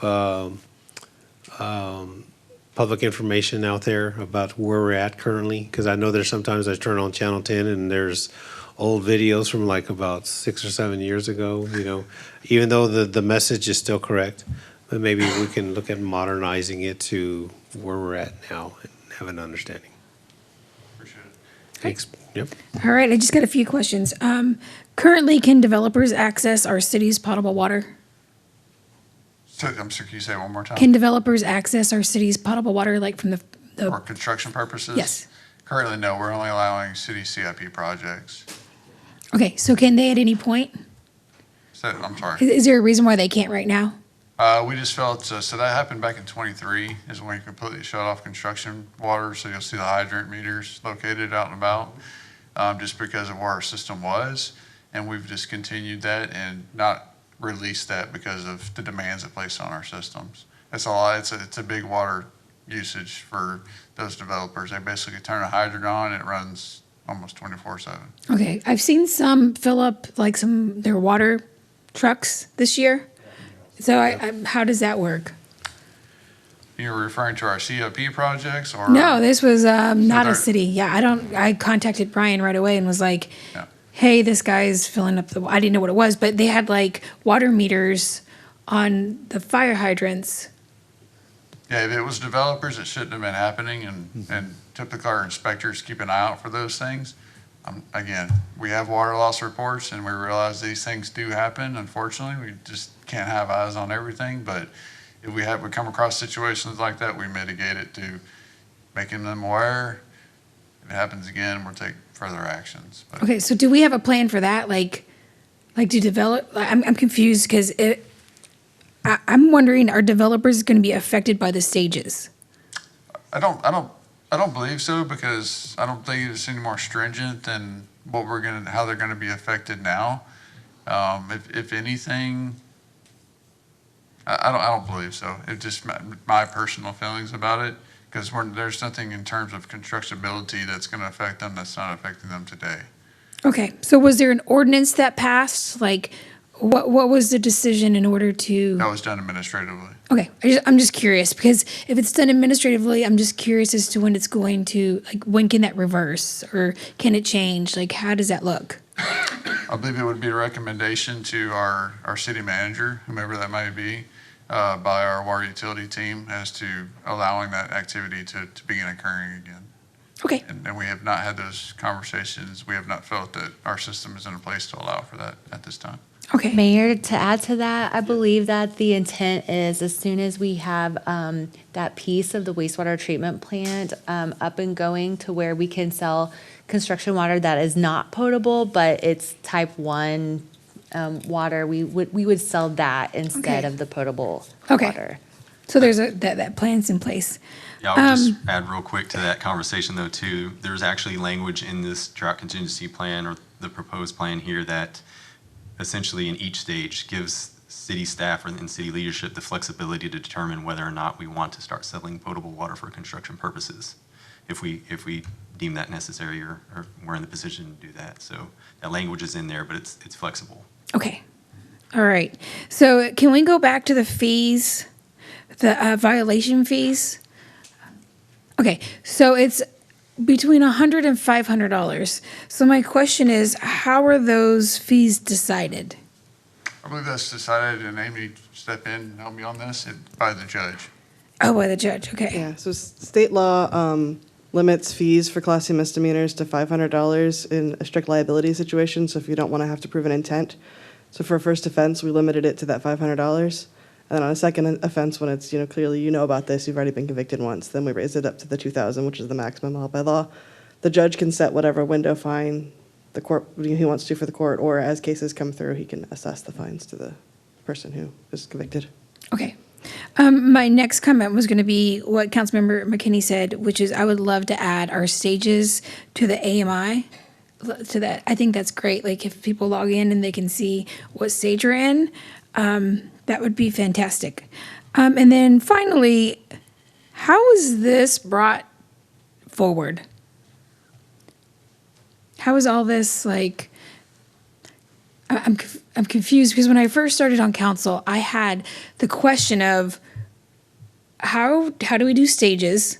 How do we know when we go to different stages? I didn't realize we had 3 stages at the time, and then because they kept amending it, so it was like stage 3 amended, when really it should have been stage 4 or 5, right? And so my question is, who brought this? Like, who was like, you know what, we're going to make this change? So at one time, I held a position, as Mr. Van Winkle's position, and the complexities of trying to give recommendations to leadership as to what stage we should be in, it was, for lack of a better word, really undecisive because there was no clear criteria as to how you were to enter or rescind from a stage. And so, and then the water master plan really opened everybody's eyes to just come to the realization of this really is needed.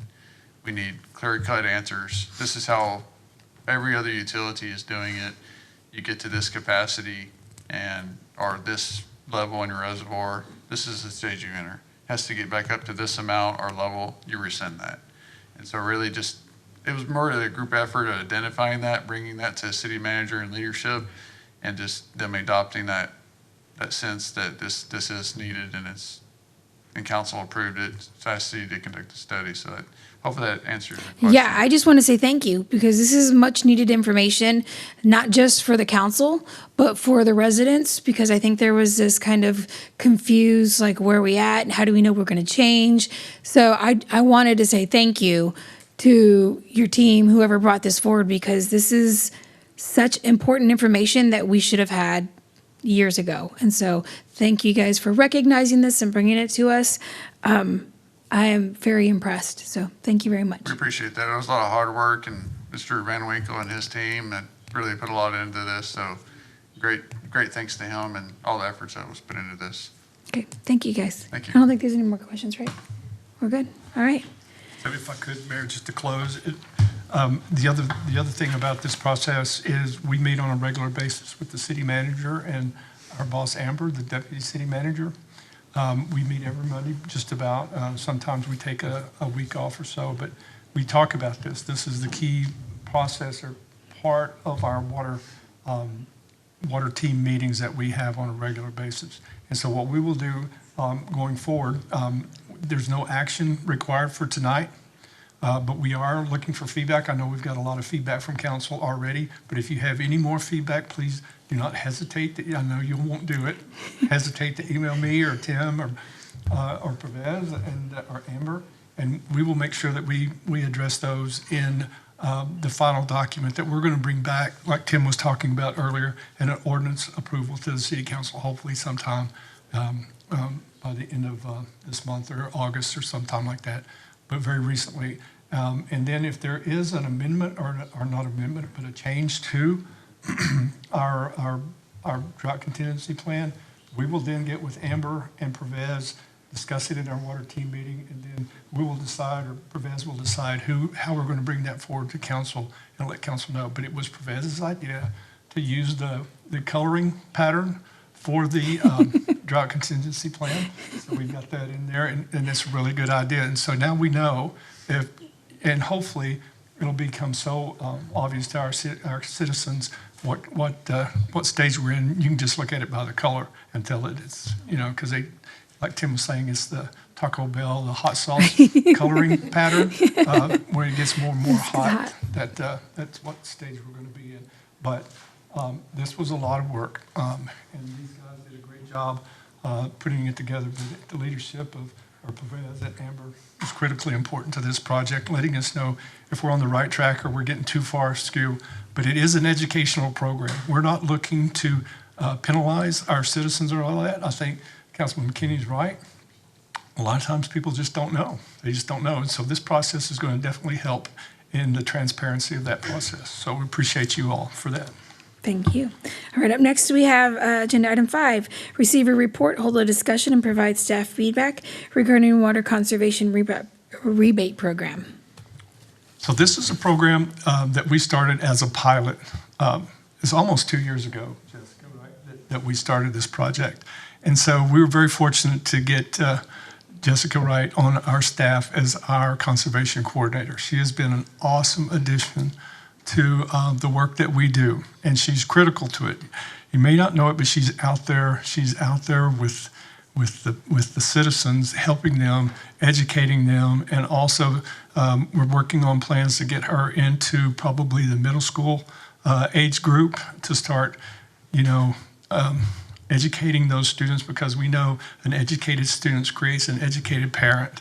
And so that's our goal at the end of the day, to do that. But she's also in the HOAs, and she's also just meeting with customers. And if somebody is misbehaving, she'll pay them a visit very politely and say, can I help you figure this out? So we're going to talk about the status of the conservation rebate program, and let you guys know what our recommendation is going to be moving that forward. So Jessica, come on up. Appreciate you. Yes, sir. Thank you very much, Mr. Murphy. Good evening, Mayor and Council. My name is a little shorter. There we go. Some of us have little legs.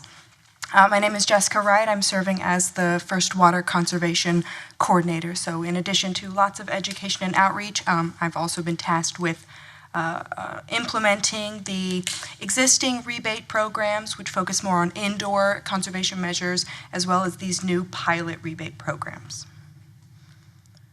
So for a little bit of background, as Mr. Murphy mentioned, in October 2024, City Council approved Resolution 1652, which amended the current existing rebate programs, again, which focused a little bit, or continues to focus on indoor conservation measures, which was previously approved by a resolution in 23, to include a pilot rain barrel rebate program, as well as a pilot turf grass replacement or water saver landscape program, really to focus the rebate incentive on what we know is a big driver of our demand, that's outdoor irrigation. We wanted to take an opportunity with this presentation to just highlight some property codes that are really relevant to these programs. A part of my work has been increasing outreach with HOAs. That's updating our contact information for the HOAs in Kyle, as well as now I'm giving presentations at HOA meetings and building those relationships with those HOA managers to discuss alternative landscaping and what their residents kind of want to do for water conservation. So in that vein, an older state property code, 202007, does restrict HOAs from prohibiting homeowners, property owners from installing rain barrels or using drought-resistant landscaping. That's been a big question with the Water Saver Landscape Rebate Program. Residents want to know, will my HOA allow this? So technically that state property code does prohibit the HOAs from prohibiting the homeowners, but there is some fine print that the HOAs can regulate the aesthetics and, of course, require descriptions or plans. So that's been a big part of the HOA engagement. And, of course, in the instructions for that rebate program, we encourage residents to always submit their landscaping plans to their HOA for review and approval. And then this is a little less related to the rebate program specifically, but we wanted to take an opportunity to highlight a new state property code here, as it's been in 23-24, it came to some attention, but a new state property code is that HOAs cannot fine residents if their lawns turn brown, like during the summertime, they're summer blonde, while we have any mandatory drought restrictions in effect. So just some additional background to the programs. But moving on to the pilot rain barrel rebate program. This program reimburses residents up to $200 for a minimum 50-gallon rain barrel and any associated accessories they need, adapters for their downspouts or blocks to raise up the barrel or things like that. It has an annual budget of $10,000. The pilot program is limited to the first 50 applicants. And we've seen slow progress, but progress as outreach continues for these programs. In fiscal year 24-25, we had 12 applicants successfully complete the program, resulting in a $1,589,000 and change payout. So far in fiscal year 25-26, we've had 20 applicants so far. 3 of them are in progress. I do a site visit for this and the landscape program to just have that one-on-one conversation with the resident and ensure they're installing the barrel correctly and things like that. So far that's come to a $2,770 and change payout. And for this final water savings estimate, we've put to the best of my and my team's ability that it's because there are so many variables with this program specifically, it's just very challenging to calculate the exact gallons saved from this program. That is not to say that it, of course, doesn't have value. The residents are very enthusiastic about this and all of the water conservation programs, but all of the applicants are approaching this program very differently. And that is something that we want with these pilot programs, is we want them to be flexible for the residents' different needs. But for this program specifically, some residents are just doing one 50-gallon. Some residents, in that newsletter that just came out, she's got 10 all on the side of her house. Some of them are going bigger, 300, 400-gallon, kind of depends on the HOA. And then, of course, a rain barrel depends on rain. So we had a rainy June, but maybe I think 3.5 inches, which is great. That will fill up a 50-gallon barrel very quickly and in fact overflow it. So when it rains and the 50-gallon barrel fills up, there's no need to use that. So all that extra rainwater is actually just not going into the barrel. So there's just a lot of variables to actually calculate a specific gallon save for this program specifically. Now, the landscape rebate program is a turf replacement program. We know that turf grass, that lawn is just very, very thirsty. So this targets that very specifically. It initially reimbursed residents $250 for a minimum of 500 square feet of turf grass removed and replaced with eligible alternatives, such as native plants, but also mulch or gravel or river rock or things like that. And if there was any irrigation in that landscaped area, that also had to be capped or permanently removed as well. Following our first few applicants to this program who met every other requirement but only removed about 400 square feet of turf grass, we revised this specific requirement to reimburse instead $1 per square foot up to 250. So it keeps that payout the same, but just allows for a little bit more flexibility for the residents. All that to say, going down a little bit, on average, our residents are removing more than that as we've continued and more residents participate in the program. But that allows for more flexibility. Some of the other utilities in the area pay it out like that as well, $1 per square foot. We also revised the website and the instructions for this program specifically to include a much more robust host and source of native plant resources. I also have some really great connections with gardening groups and master naturalist groups and native plant groups in this area to build out those resources and help make those connections specifically, because we want to encourage native plants as a replacement for traditional turf grass arguably over just hardscaping. Hardscaping can reduce water because you're not watering the lawn, but speaking to heat island, rocks can get very hot. And the native plants, of course, have a slew of other resources for pollinators and soil and et cetera. This program has an annual budget of $12,500, budgeted like the Rain Barrel program to 50 applicants. And the fiscal year breakdown this doesn't paint the whole picture. This program is a lot of work, start to finish. That is the most consistent piece of feedback, is that this program is just a lot of work for not a lot of money. So when I say 2 applicants, we had more applicants applying in fiscal year 24-25, but they didn't complete and get paid out until this fiscal year. So in 24-25, we only had 2 applicants actually complete the program all the way through, resulting in that maximum $500 payout, $250 for each.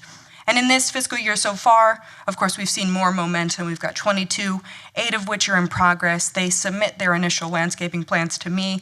I go through and I walk them through their site. We talk about their landscaping plans. They complete the work and then submit all of those requirements to me, and then I approve their rebate application, resulting so far in a $3,262 payout. The estimated water savings for this one is an estimate, but it's based on more specific variables that we're better able to quantify. Assuming that our residents are following the watering schedule and are watering an inch for their landscape per square foot enables us to actually calculate, based on how many square feet of turf grass they're removing, how much water they're specifically saving. So on average, this program is showing so far about 851 gallons per month savings on average across the residents. So far, total square footage removed has been over 9,000 square feet of turf grass. And as I was mentioning earlier, on average, the applicants are removing more than that $250 minimum, well, for the payout. It kind of depends. We want to keep this program flexible because every resident has different landscaping goals or ideas for their landscape. Some of them are combining the side yard with the front yard with the backyard, and depending on their HOA requirements for turf grass and things like that. But the point that I really want to make on this slide and with this program specifically is that on average so far, the applicants are spending over $2,000 to do this kind of work. Many of maybe it's almost half and half. Some of the residents are DIYing. They're putting in that sweat labor. They're doing that hard work of removing the turf grass and replacing it. But they're still spending between maybe $400 and $800 on average. But then many of our applicants are seeking professional landscaping services to complete these projects, which they're spending several $1,000s. So that's just showing, and I think that is the biggest piece of feedback consistently, but I think a big barrier for this program is that it's just a lot of labor for the amount of money that pays out, as demonstrated by how much they're spending on the native plants or the services or the tools or the landscaping company, et cetera. Before I go into the options, I do want to say that those water savings, and for the rain barrel, of course, while they're not exactly big, grandiose water savings numbers, that doesn't, of course, devalue building a conservation mindset, as we've been talking with some of these other tools that we're rolling out, AMI and a more easier to understand drought contingency plan. That doesn't devalue building a conservation mindset. And then Mr. Neffendorf said it, the cheapest water that we have is the water that we already have. So while I'm showing gallons saved, that's also not necessarily taking into consideration all of the expense in water to get new sources that we're saving by participating in these programs. So they don't show the highest gallons saved necessarily, but the residents still really like them and they still have value. So the options for the pilot programs would be to endorse or retire one or both of them as is or with amendments. That's specifically something that I'm seeking tonight, would be feedback on kind of the direction for these programs based on how they're going so far. But then also to consider introducing an arguably more effective rebate combined with, as was mentioned, some increased customer service measures. This is something that I've been doing research into what other utilities are doing in the area. New Braunfels and San Antonio offer this customer service to their residents where they go and actually walk folks through their irrigation system, their automatic irrigation system. And often, both New Braunfels and San Antonio will pair that with a very irrigation-focused rebate. So I'll jump to the specific recommendation. So first off, as I mentioned before, staff recommends increasing the payout of that turf grass rebate program specifically, just because we think that's a big barrier to participation in this program and is also demonstrated by what residents are so far spending to participate. But to also consider introducing an irrigation-focused rebate, just to really address where we know that water is going in the summertime, paired with some more education. Which we believe would represent a better investment for the City of Kyle's water conservation efforts. Excuse me. Just to go into that customer service kind of component a little more, other utilities call them irrigation audits or sprinkler checkups, but this is just an opportunity for a city staff person, and even better, a licensed or irrigation-trained city staff person to go to residents' household by appointment and just walk them through their system. Run their system with them, talk them through how to use their automatic controller in the garage or on the side of the house, help them program it correctly, as we saw in that AMI example. They didn't know that they were watering in the morning and evening, and then also find inefficiencies in the system as it runs. So if it's misting due to high pressure or watering the sidewalk or things like that. This is a service that some other utilities in the area do, and it's very well received. I've had the opportunity to shadow them on these consultations, and the residents really enjoy it. Excuse me. But like I said, they are pairing it with kind of an irrigation-focused upgrade specifically, so that's for things like smart controller upgrades, rain sensors, pressure regulating sprinkler heads, or zone valve removal entirely, just killing off a whole zone and paying back for that. So SAWS was able to provide me with some data for that kind of rebate program paired with some education, and that's showing for them on average of over 1,500 gallons saved per month. So forgive my faux pas, this is my first time doing this. This is, of course, the question slide, but thank you very much for your time, and I do want to take the opportunity to thank my really, really great team. It's very exciting to be involved in water when there's so much progress going on, and conservation is a huge part of that. So thank you very much, and I'll take any questions. All right, we're going to start with Mayor Pro Tem Tobias. Well, thank you, Jessica, and appreciate it. Well, that answers why I never got a letter from my HOA. You see my yard? I don't have native plants. I have native roots growing. And it's brown as you can be. And my wife hates it, but I love it because I ain't got to worry about it and cut that grass. But I remember when this rain barrel thing came about. I think Dr. Harris and Bearheiser were bringing that forward. And it was a very unique and innovative idea. And I supported it and said, well, let's try it. You never know, we might get some rain one day. Well, obviously we did. So it's good to see that it's working out for some people on that end. But you are right. The amount of money that people would have to use the grass or put the turf grass would actually be at a higher rate. But even if they were to get $500 back or something like that, I think it kind of helps in that sense there. And it also look at it from maintenance of yards that, you could reduce mowing and everything else and that kind of emissions in the air and so forth. So that's great to hear. So I appreciate it. Yeah. Good job on your presentation. Thank you. Mm-hmm. I appreciate the feedback. I want to take an opportunity for the rain barrel specifically. We did talk internally. There are other options to promote rain barrels to City of Kyle residents. The residents that are doing the programs are of course already very enthusiastic about conservation, but we've identified some other ways to maybe get rain barrels out to the city, to the residents. Buying them in bulk was an option and is practiced by some other utilities, and then having an event that's very well publicized where we give them away for free or at a reduced cost so that we can see a large amount of rain barrels going out to the community in maybe a different format than this rebate specifically. Have you seen any commercial or businesses wanting to jump on board with that? Have you got any feedback? Early on, when I first started the role, I had a company reach out to me who was very enthusiastic with partnering with the City of Kyle. It's not coming to the top of my head right now, but to my understanding, yes, there are. I've seen interest. Okay, maybe that be something we can reach out to them from that level. Sure. And reach out to not only just newer businesses, but ones that are existing to say, hey, you might want to use this for your front area where you have your flowers or flower beds or something like that. Then you can promote it that way as well. Certainly. Cool. All right, Councilmember McKinney. Yeah, apparently I was misinformed because I thought that the rain barrel program had been maxed out, that we had already had everybody take advantage of those first 50. So everybody needs to jump in there before I do. So I think these are tremendously beneficial programs. I mean, it fits with our overall conservation strategy. The cost is minuscule.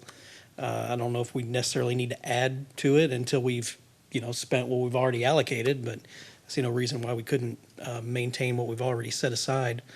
I definitely like the sprinkler checkup. If you buy the house and and it's already installed, a lot of times, you don't have the instruction manual. Luckily, the guy I bought my house from last, he had every single instruction manual from every appliance. He had a full 3-ring binder. It was amazing. I loved it. But I was able to go through and program it all correctly. I cannot say that about, previous houses that I've had, even here in the city of Kyle. My first house here, I had a lot of trial and error, some expensive trial and error with my sprinkler system. So it would have been tremendously beneficial. So I definitely like that idea. I like the idea of, being able to get the word out to the residents about rain barrels, things like that. You got some great ideas. I'm happy to support it. Thank you very much. Councilmember Harris.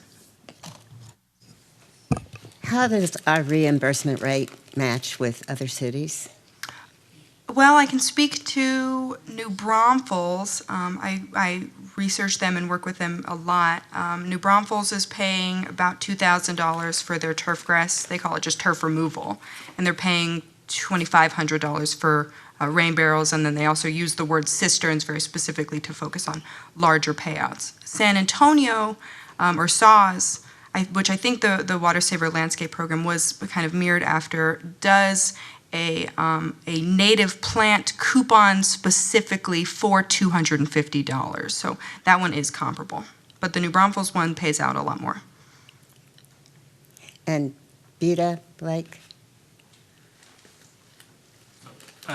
Buda, as far as the rain barrel program, they like Jessica and Mr. Murphy mentioned earlier, it's just been it was a one-time event. So they just had customers where they gathered up, see who wanted a rain barrel, gave a rebate, a discount on that, ordered the rain barrels, and just had a distribution event. And it was several hundred rain barrels that were given away over a couple-year period each time. So And do they have a turf replacement? They do not have a turf replacement program. Councilmember Medina?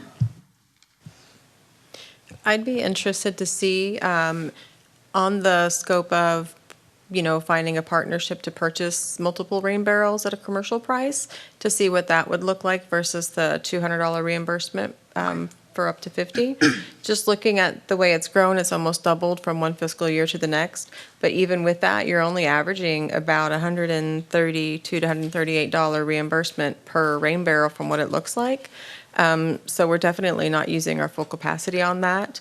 And with something like that, if we could reduce if we could get more for the what we're projecting the budget to be, then we would have more to put towards the turf removal, which would be a great progress. Certainly. That's great feedback. I appreciate that. Councilmember Goza?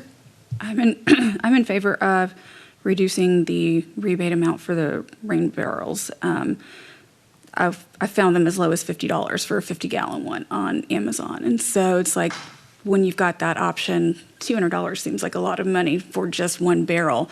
I do like the sprinkler checkups, just to kind of give people instruction about it.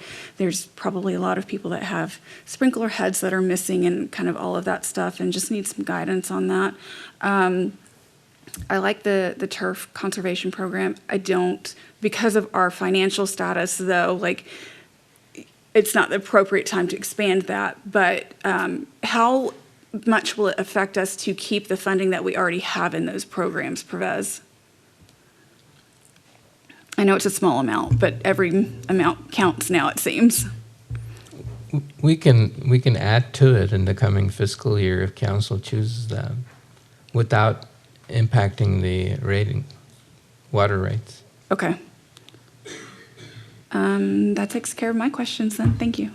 And I'll also add to that. So, and you'll see in an upcoming council meeting, there is a grant opportunity that we did submit for. So we'll come back for your authorization to, approval on that. But it would be to match at our current rate. And just to clarify, we're not asking for an additional increase in funding at this time. This can maybe a redirection or a little bit larger amounts, maybe to try to get some momentum going on the programs, unless that's the council direction to increase it. But currently, right now, we're not necessarily seeking additional funds. So, and hopefully the grant comes in and we'll have a 50-50 match, and so we can double our budget that way.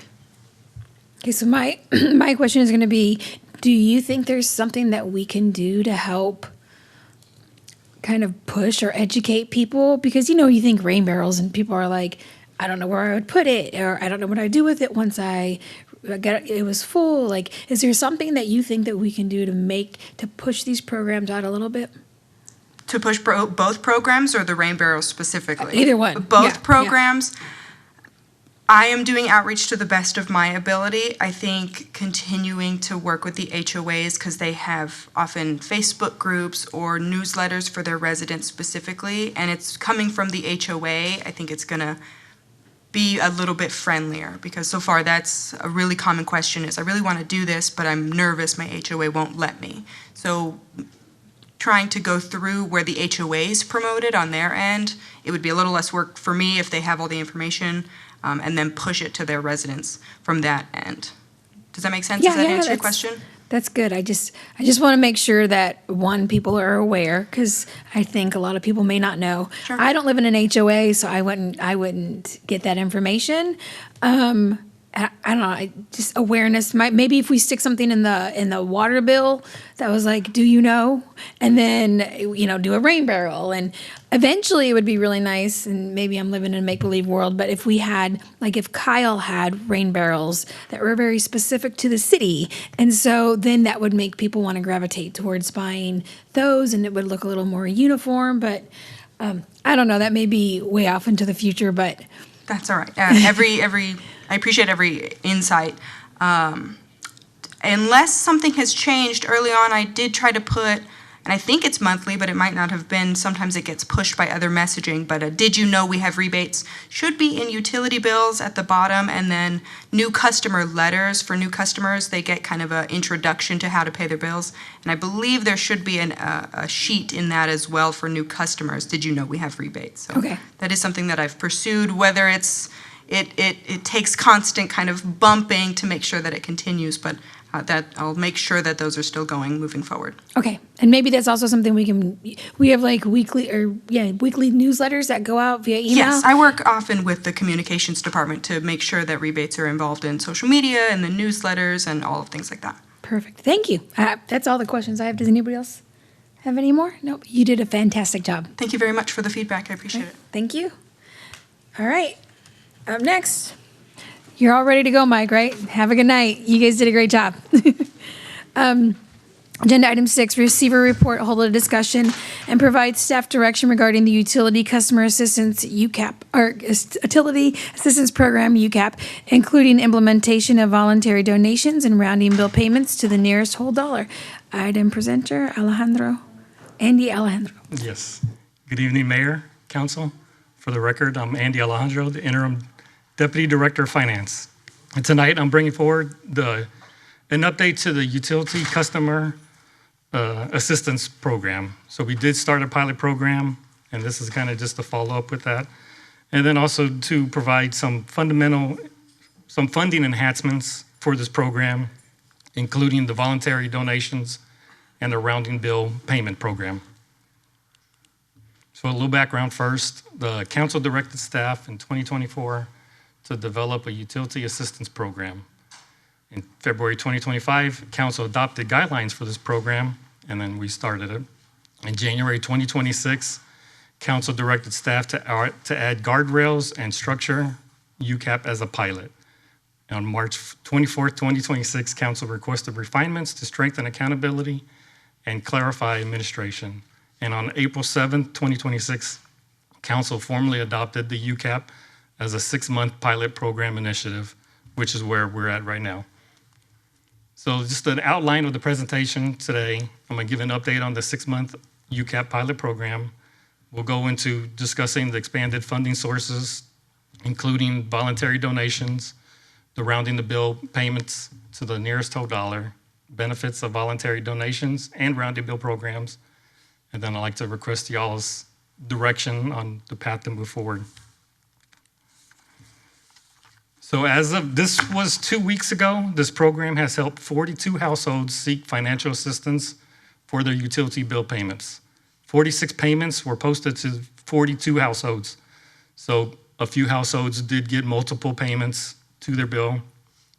The total amount paid is $14,859.29, which left $15,140.71 from the $30,000 that was in the pilot program.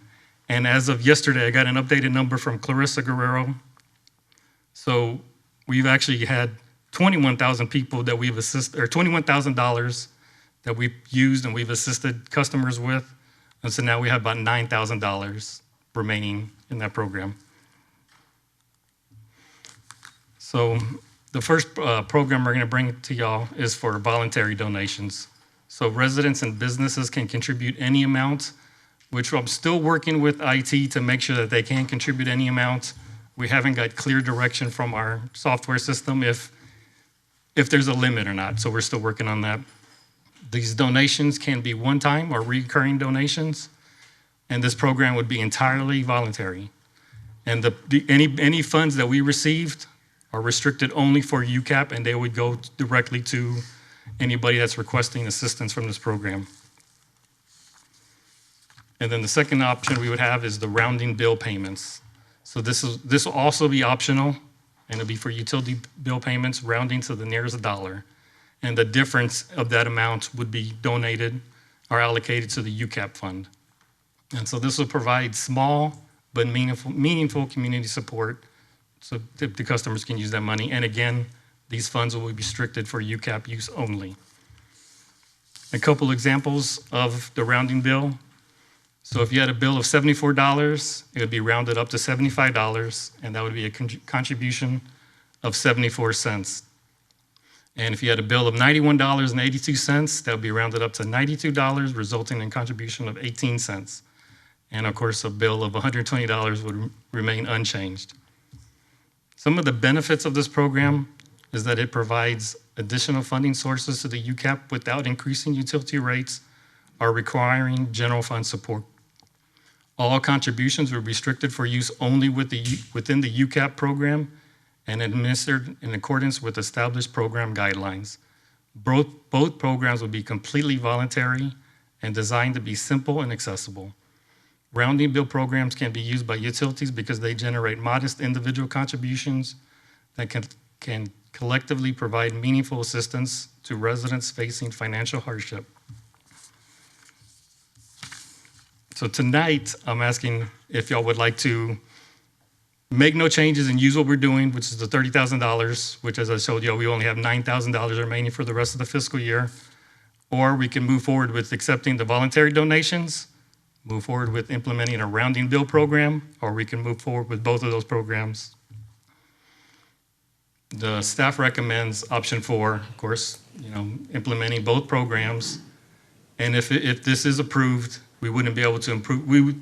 The first bill that would go out would be for the July bill that's due August 15th. And I'm here to answer any questions y'all have.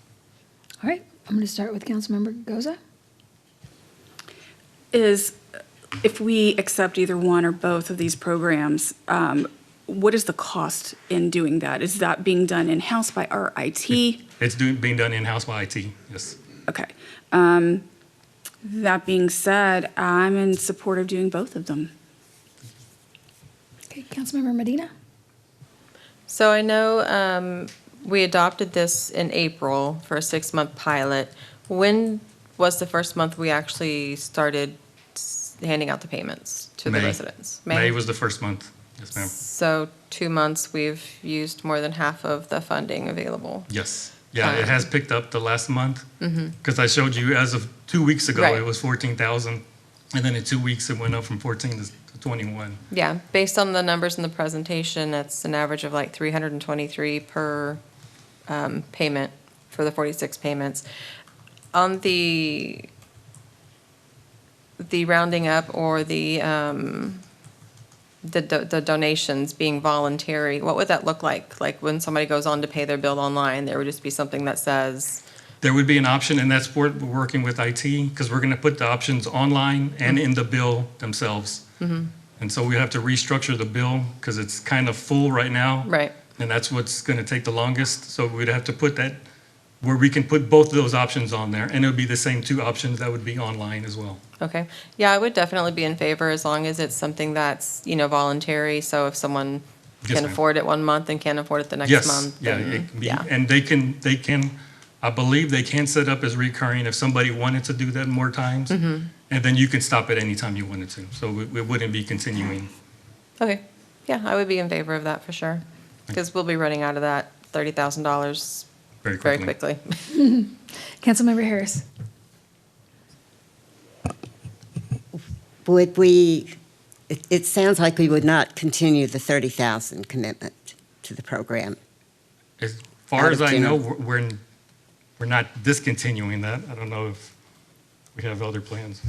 We will continue the 30. Okay, and this would be on top Plus of the that. voluntary donations. Yeah, I'd be in favor of that. So this would be an enhancement to the 30, so we could give the 30 plus whatever we Because collect. we're going to run out of the 30 quickly. Great, yeah, I'd approve of that, sure. Okay, Councilmember McKinney? As we hit the summer months, I'd expect, there to be more utilization on this because there's just more water utilization. But having gone through as much as we have so quickly, we need some voluntary donations to help, those that need it. Do you have a rough idea of how many water utility accounts that we have? I don't remember off the top of my head. About 16,000. 16,000? Yes. Okay. So, I mean, even if half of them participate and the average is 50 cents, I mean, that's still. That would be $4 something grand that'd be a month, I mean, significant. Yes. Going towards, this program. So, yeah, I mean, I see all positives here. Mayor Pro Tem Tobias? Okay, thank you. I wish also Claudia, Councilmember Zapata was here because she really advocated for this. I would love to hear her feedback on a positive note. But you're right, this would be a great benefit. We have certain companies and government agencies have these for when it comes to like vacation or sick pay. If they want to roll over or donate some of their sick time to an employee pool, it builds up for those employees that need that extra family medical leave or something like that, or they run out of. So I'm in all support of that because if somebody goes in and pays their bill, they say, would you like to add an extra $1 or an extra 25 cents to this bill, to your bill to go into this fund? And then it also can go, and the way I look at it, it could go towards seniors that are having a hard time with their water bill or with their utilities, of any veterans, anybody who's disabled or something like that.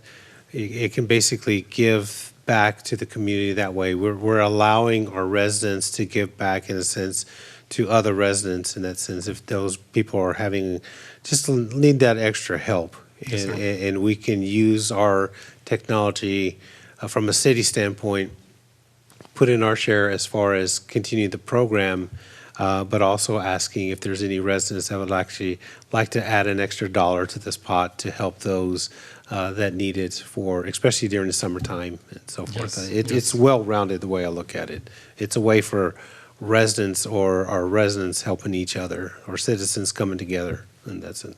Yes, sir. And we could even promote it as well with the communications department. And we're going Yeah. to work with Allison We and her team We to could promote do a this. video or something like that, says, hey, on your next bill, if you'd like to donate an extra 50 cents, $1, it's going to go into this is the new program that we're having to be able to help residents on that end. Yes, yeah, yes, sir. Maybe get some testimony on it too. Yeah, it'd be very helpful. So my kids are huge Domino's pizza fans, and when I order pizza, it always says, "Do you want to round up?" And so I love the idea because so many people are just like yes or no, or it's a choice. And Yes. oftentimes, if you're just rounding up, it's less than $1. So this is a great way and a great opportunity for our Kyle residents, our utility water users to help each other. Yes. And so I am all for doing both. And I hope you guys. Do you have to bring something back? Like, I'm not sure where this is going to go, but I'm super excited about, adding these two additional ways to contribute to our water utility users. I think that's great. Yes. All right, so I don't know if you need anything else. Has anybody been denied that's applied for this? For the utility? Just curious, yeah. There has been some denials, and it's been, some of them had closed accounts. And so there's been a few reasons why have been denied, but the majority of them have been approved. Okay. All right, good job. I appreciate it. All right, next, agenda item 7, receive a report, hold a discussion, and provide staff direction on options for the transfer of the property located at 107 Veterans to VFW Post number 12058. We have item presenter Amy Alcorn-Reed. Mayor? When I had spoken with the VFW, there was still some question on whether they were going to seek the ability to get a waiver to do a 501c3, and they're still in conventions through July. So I would move to table this until that time that they have that opportunity to find out whether that's an option for them or not. Okay, so I'll second that. So I have a motion by Councilmember Goza and a second by myself. So they're asking, I guess what she's asking for is the ability to table it until they can discuss their 501(c) situation. And I would further that by asking, because when I looked in the backup, I didn't see their financial plan.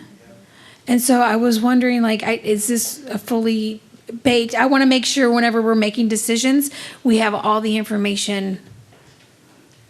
This was mostly brought back forward because I think when we had the legal conversation about the 501c3 issues and everything in the back, there was some discussion about the merits of moving forward, and so we thought maybe council would want to get a feel for if they want to move forward before VFW actually went and created a 501c3. But if council would like to wait, I have no issue with that. I guess my only concern would be making a decision based off of just a little bit of information. Like, they don't even have to create the 501(c)(3). If they come back and say we can't do it, then that limits us to, like, okay, well, maybe we can't move forward, or at least not in that capacity. I also want to see their financial plans. I want to make sure that when we vote, that they have a clear plan and that we're all on the same page. And we also have some other options. One of the options was perhaps if we give them a longer term lease, maybe that would solve some of their problems, and so that's something else we can explore with the VFW. Okay. Are you guys okay with that? Yeah, Okay, so I think that was one of the recommendations, was to have their financial plans to give us their long-term goals of what it was about, so that way the residents know if it was to move forward, what their plans for the property would be as well. Okay. So I have a motion on the table, and then a second by myself. All in favor, say aye. Aye. Aye. Opposed? Okay, motion passes 6-0. We are adjourned. Good job, guys.